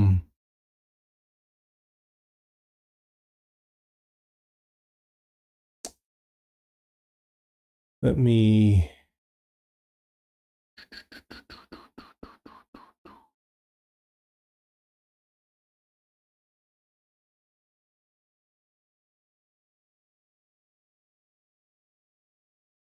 So I guess you can still set up.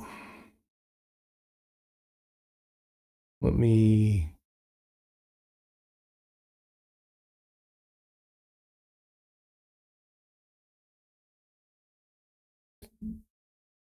Do I subscribe to her?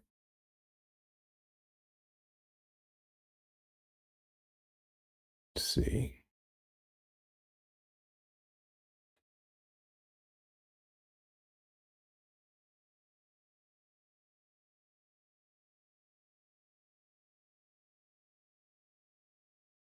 Veronica Explains, that's her channel. Hold on 1 second.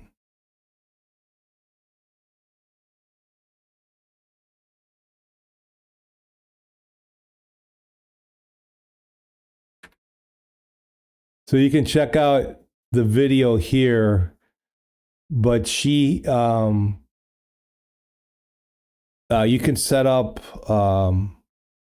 I guess, a protocol on your own computer or on a server somewhere and still have this kind of like AIM-like function.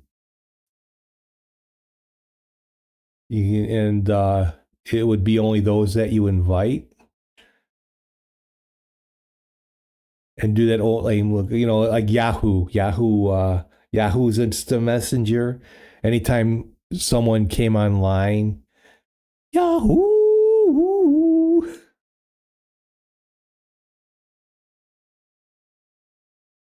Now, be honest, who here? Put your hand down. Used Yahoo's chat rooms.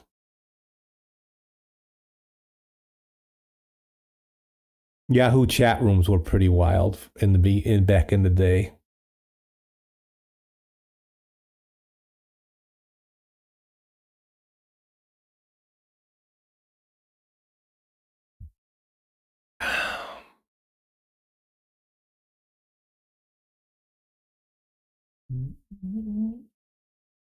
Welcome 900 to the stream. Well, 900, welcome to the stream. What brings you here today?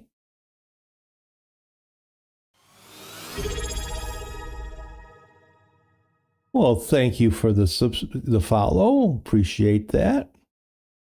Oh, for the subscribe. Thank you.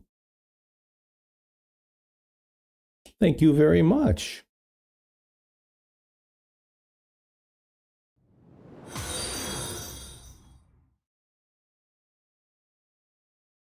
And thank you for the follow. What brings you here? Have you been watching for a while? Are you watching this? Us talking about old tech and that? You are currently watching the Sunday Coffee Klatch on StevesVeryOwn. This is where we recap the week and talk about just stuff that fancies. It's like sitting in a coffee house or, somewhere having a drink with your friend. Was it instant subscribe? Did you hit a wrong button? That's okay.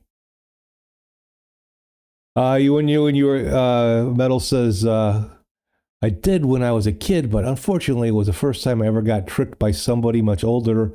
Unfortunately, after that, it turned me off, all that stuff. Yeah.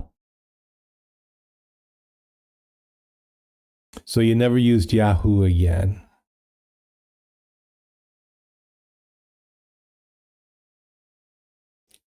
All the guys pretending to be girls, and we'll leave it at that. But still, in a way, a much simpler time. Not all the crap that we go through today of AI bullshit. I mean, AI, depending on what it's used for. I guess if you look at it a certain way, even for good, it's terrible for the environment.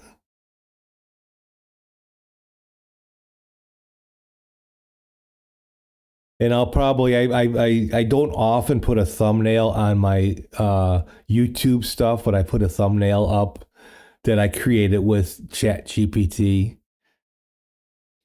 just to hear about the AI slop. I know everybody's doing it. I got to go back to making my own thumbnails.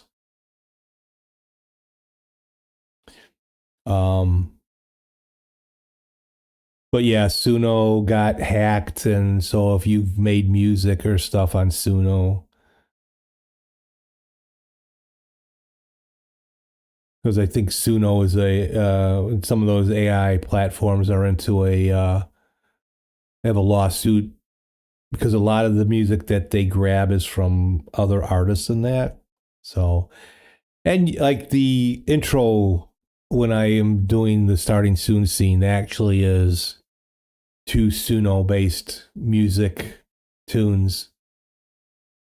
But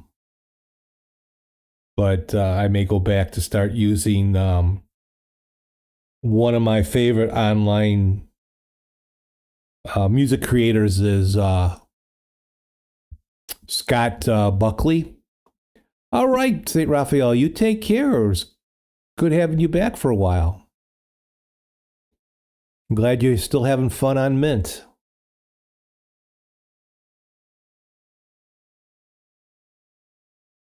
That's right. I like over on Linux, you find a distribution that you like, and that's it for life. Cubicle Nate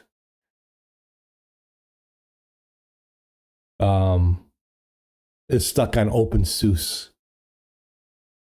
Loves his OpenSUSE. He was being told last night that it was it was disorganized. The OpenSUSE team in the background is like totally disorganized. His comment was, well, even if it's disorganized, it's organized.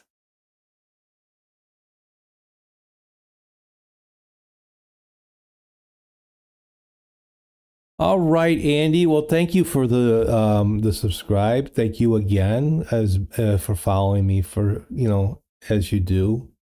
I really do appreciate it. Thank you very much, my friend. Is it going to be pizza tonight again?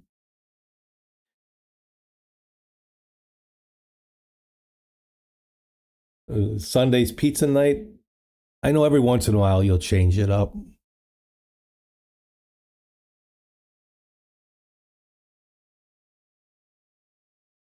I'm going to have to, what, I might, no, sandwiches with hot sauce and turkey. Okay.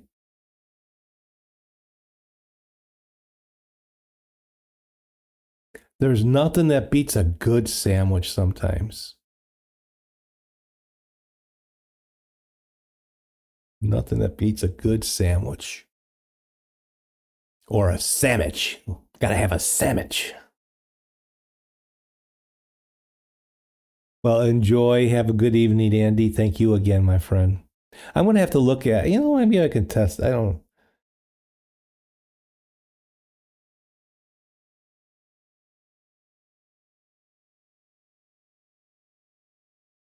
don't have many cameras. Well, I do. I can always take the one that I use for my right camera. I can take, it's on a tripod, all set up. I have a light on it already because I have the light shining on the back.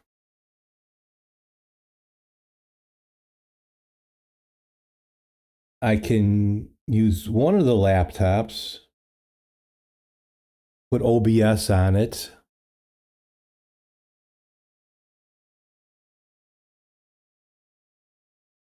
And just keep it really simple and put teleport on there.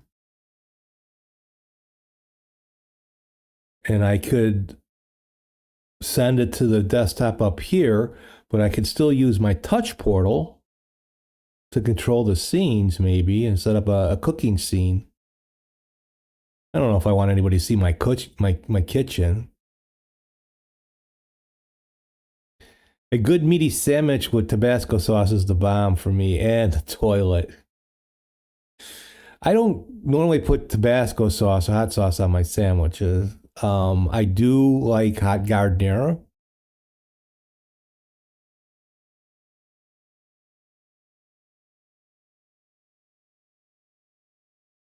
My hot sauces usually go into chili and some soups and that. Like a good ham and bean soup. Got to have some good hot Tabasco sauce in it. And here in the States, at least for one of my favorites, I've tried a lot of hot sauces in that. Frank's hot sauce. Louisiana hot sauce. I don't know if you're here in the States, have you ever seen that commercial? A guy sitting on a porch in the swampland eating pizza, and he's putting Louisiana hot sauce or Tabasco sauce. It's for about the same thing because Tabasco sauce is good, but it's a little more vinegary. And Frank's makes the best hot wings. But yeah, maybe I can try a kitchen setup and do some cooking stuff once in a while. Maybe we'll do a test sometime this week. That would be an idea, wouldn't it? We add something to the stream. That shouldn't be too hard.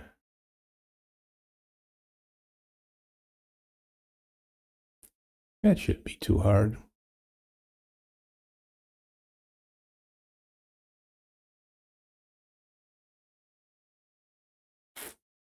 Oh, good coffee, good coffee. So,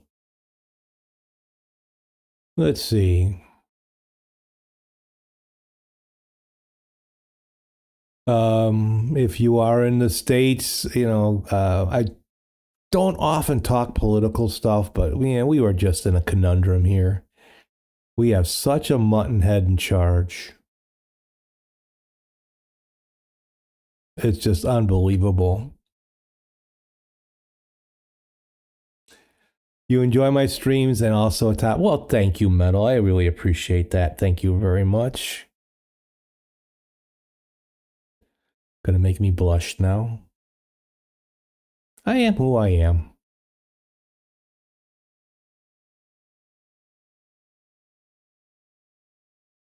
I can't see why we can't be good to everybody, Everybody's got to be pissy with everybody right off the bat. I get it. I get that way sometimes too. But it's just become a way of life here in America.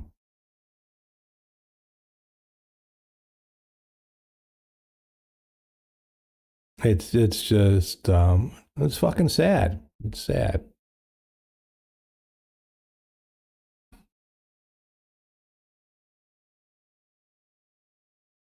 But what can we do?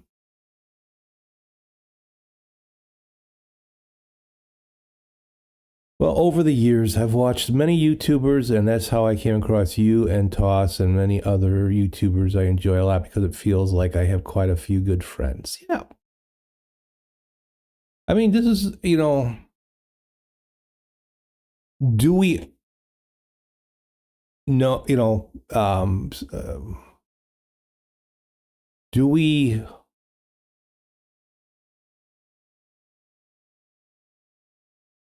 even in real life, even if you're friends with someone, do you ever really know that person 100%? Right?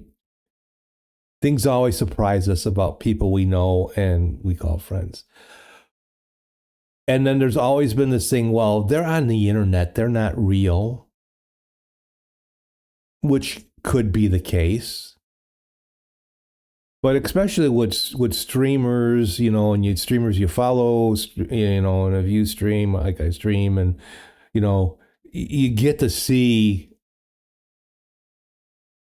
our faces in that, Can some people fake it and be someone else while they're online? Yeah, I can't. I'm probably a bit nicer. I swear a whole lot more in real life. I am not against swearing.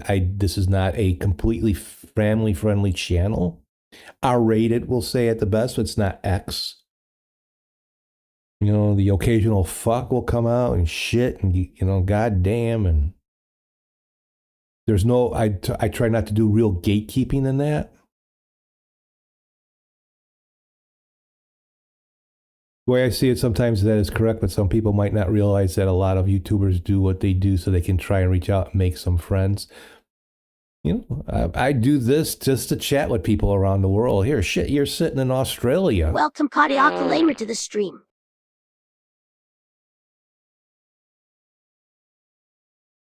Cody.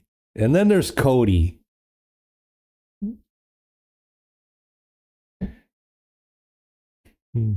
Cody from Southern Illinois. Oh, I just doxed him.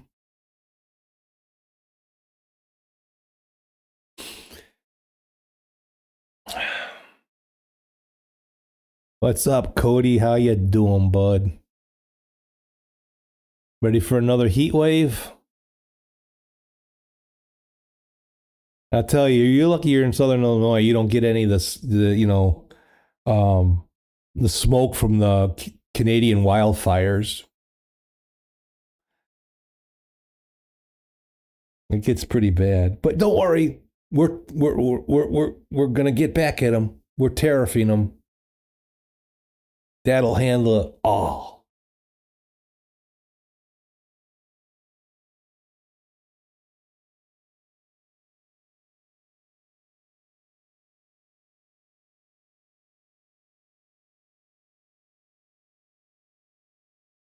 You're working on some spark plugs and coils. I'm not against me swamp, but the heat wave.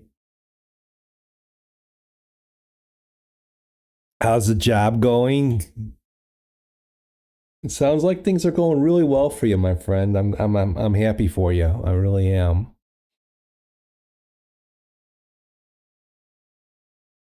Please continue what you were talking about, Steve, on the YouTubers making friends and all that. Yeah, I mean, I do this so I get to chat with people from around the world. It's not often very huge. I know more people lurk, so hi to the lurkers out there. Appreciate you lurking.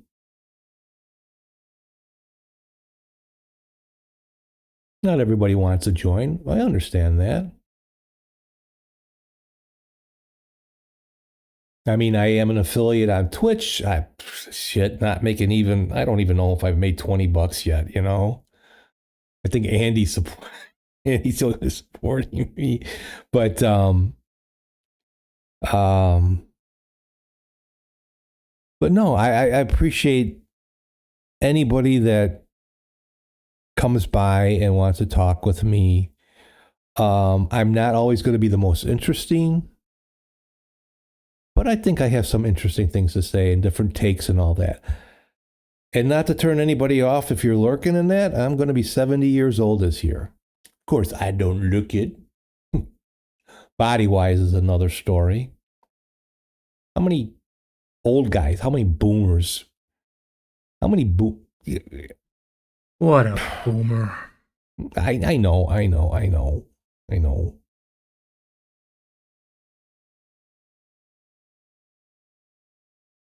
And what has made this more real? Well, thank you, thank you, thank you, thank you. I have, I know people. I have friends in their 50s that look like they're 80.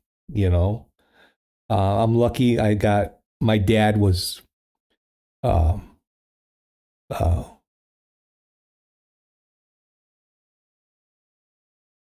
I got the gray hair and all that. I think I got more gray hair than my dad did. We were at the same age. Unfortunately, this is the age that my dad passed away. He was 69, didn't even make his 70th birthday.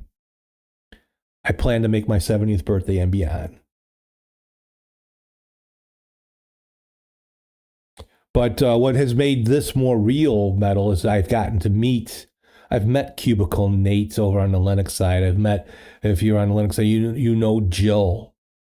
I've met Adam, I have planned to meet Cody, but we didn't get to do our Southern Illinois trip we were going to do this year. So they're real and they're out there, and I know them. I've met them. Am I going to be able to meet, like someone like you or Vince in Australia? No, I don't think I'm ever going to get out that way. The rest of the world, the way things are kind of, our travel has been pretty much in the U.S. I always thought that I was very lucky growing up by the way I did, because even though I'm only 42, unfortunately, the new generation will never know how good we got to experience things. Yeah,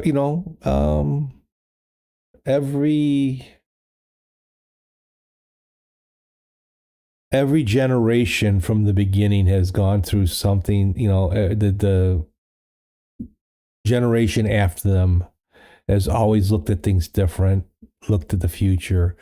This is probably the first time that actually I am a little fearful for the future, not just what's going on here in politics and the thought process and how some of that is spread throughout the world, but the ignorance in science, technology. Believe what you want, but to believe that everything that you are taught in school is a lie. The mass conspiracy theory. Just take, for instance, the flat Earth. That the globe is just, is a perpetuated myth, lie, just to keep us in control. Could that be true? Nah, who knows, Is there a God? Isn't there a God? Who knows? There's no proof. But, to think that every space agency in the world, and they'll only single out NASA, but, we've had Russia and China and India, even Japan have sent out rockets and all that. And it's a conspiracy. It's a lie. It's a lie. You're just stupid. You just are really stupid. And that's that stupidity, that ignorance is even though it's a small portion, has a loud voice. And that's what I'm afraid of.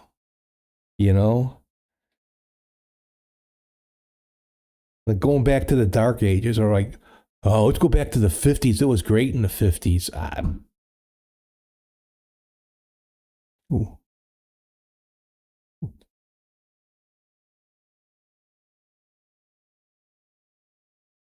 That's the downside of advanced technology. It will make people ignorant far faster, and that means everyone is going to experience something that has never been seen before in past generations. Yeah. Oh, the amount of TikTok. I do not have a TikTok account. The only TikTok videos I see is the ones that are replayed on YouTube. And my God, the stupidity of these people. What makes them think that? I don't know. And so I have every right to be fearful because even in the past generations, we've never had something like this yet. Because it was all written and it was all small sectors and all that. It wasn't as far reaching as this.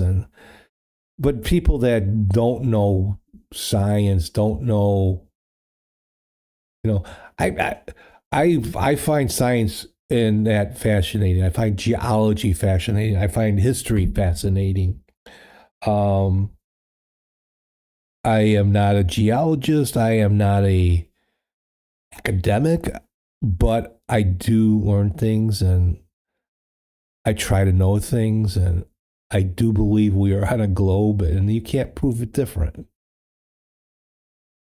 But when someone's trying to prove their point and their point is you are stupid, you're just stupid for believing that. You're stupid. You're ignorant. You're ignorant. You just don't know. You drink, no one's going to listen to that. But that's the negative. But the good point is I've met some very good people here. The chats that we have had, or even on Discord, and maybe I should open up Discord more and be on there for some chats and that. Even doctors are now using Chat GPT. Yeah, I think if it's a good doctor, what AI should be used for is for, in most cases, businesses, organization, and all that.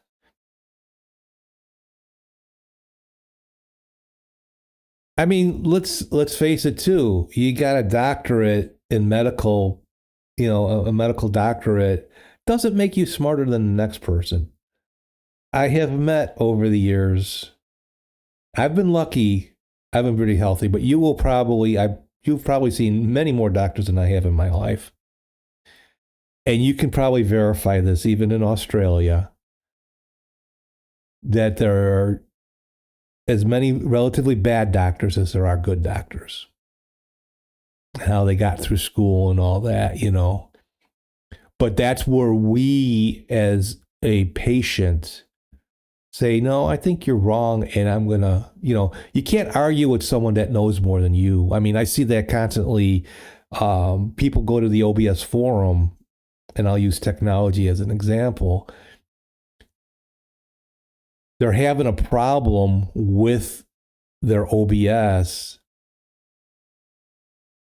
And the helpers who've been, volunteering and doing their time for a long time. Some of those people have been there for several years that know OBS, maybe not 100%, but know, and have the answers.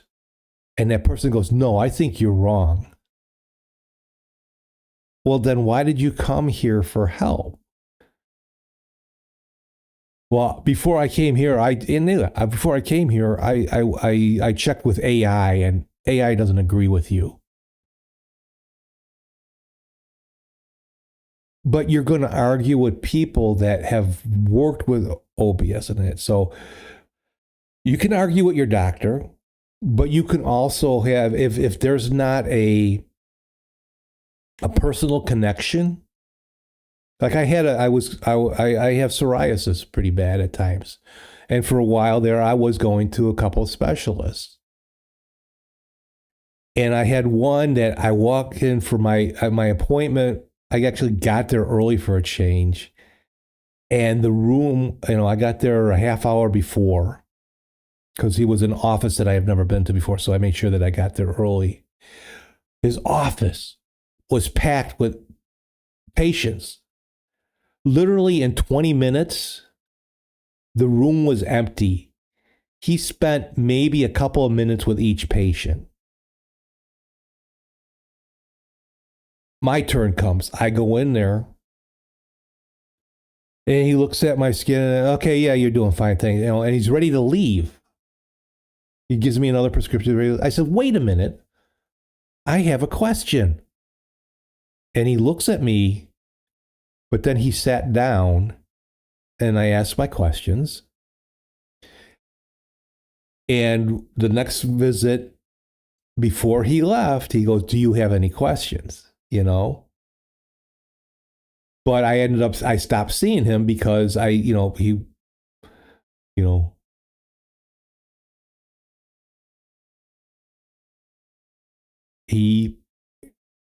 knew better. He may have known more. He knew a lot, but he was not personable. I think I would take someone that was a little bit less, would spend time with me as a patient than to just hit the road. He probably had a golf outing that day. I don't know.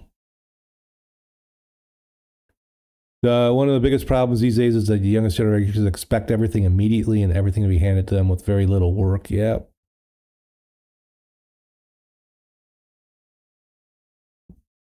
Yeah. It is different times. Hopefully things will get better. But, again, getting away from maybe the negativity part of this talk is that there are people that are going to get into streaming for money, and there's no money in this anymore. But people like to think there is, and they have maybe the time and effort, they're able to put together a team. Unfortunately, or fortunately, YouTube is going to, is killing a lot of AI channels now with AI content. I do dislike AI content because they're put together for clicks. But I do this more for myself, mostly. And then I get to meet and chat with people around the world and find out what the real opinion is out there. To the right, to the left, but there's a real opinion compared to what I can get from our news networks and things like that. But yeah, this is like a good hangout. My God, the smell of it's unbelievable. Again, I got my windows open. I'm going to be closing them. I think I'll turn on the air conditioner shortly. It just smells like a campfire, like someone's outside my window with a campfire. But anyway, I unfortunately, as much as I would like to continue this conversation, my wife is going to be going to work soon, so I want to see her before she goes. And I'm getting hungry, and I need more coffee. So I keep telling her I'm going to set up a coffee bar in here. She goes, "No, it's not the kitchen. It would just be a Keurig. I will do a Keurig. Let me screw up the environment even more. I'm going to use AI and a Keurig. What else is better? What a great combination, huh?" All right, my friends. Let me pause that music there. Computer, time to say goodbye. Yay, that Thank you all worked. for stopping by. All right, Nemo, thank you for the follow, appreciate it, and the subscribe. Oh my God, thank you so much. Andy, the resubscribe, appreciate that so much. You don't have to just show up and be here. Welcome, Ed. We're moved to the stream. Antique Mold, sorry, I'm heading out. Appreciate you showing up. Thank you for Andy on the Twitch side, Lake and Kate and Nemo for watching on the YouTube side, St. Raphael, Metal Music, Cody Lamer, and Antique Mold for showing up last minute. Appreciate it. Come by Tuesday. We'll do some tech stuff, maybe, the best I can. So I appreciate you guys being here today. Take care. Have yourself a good day, a good evening, or a good tomorrow. Bye now.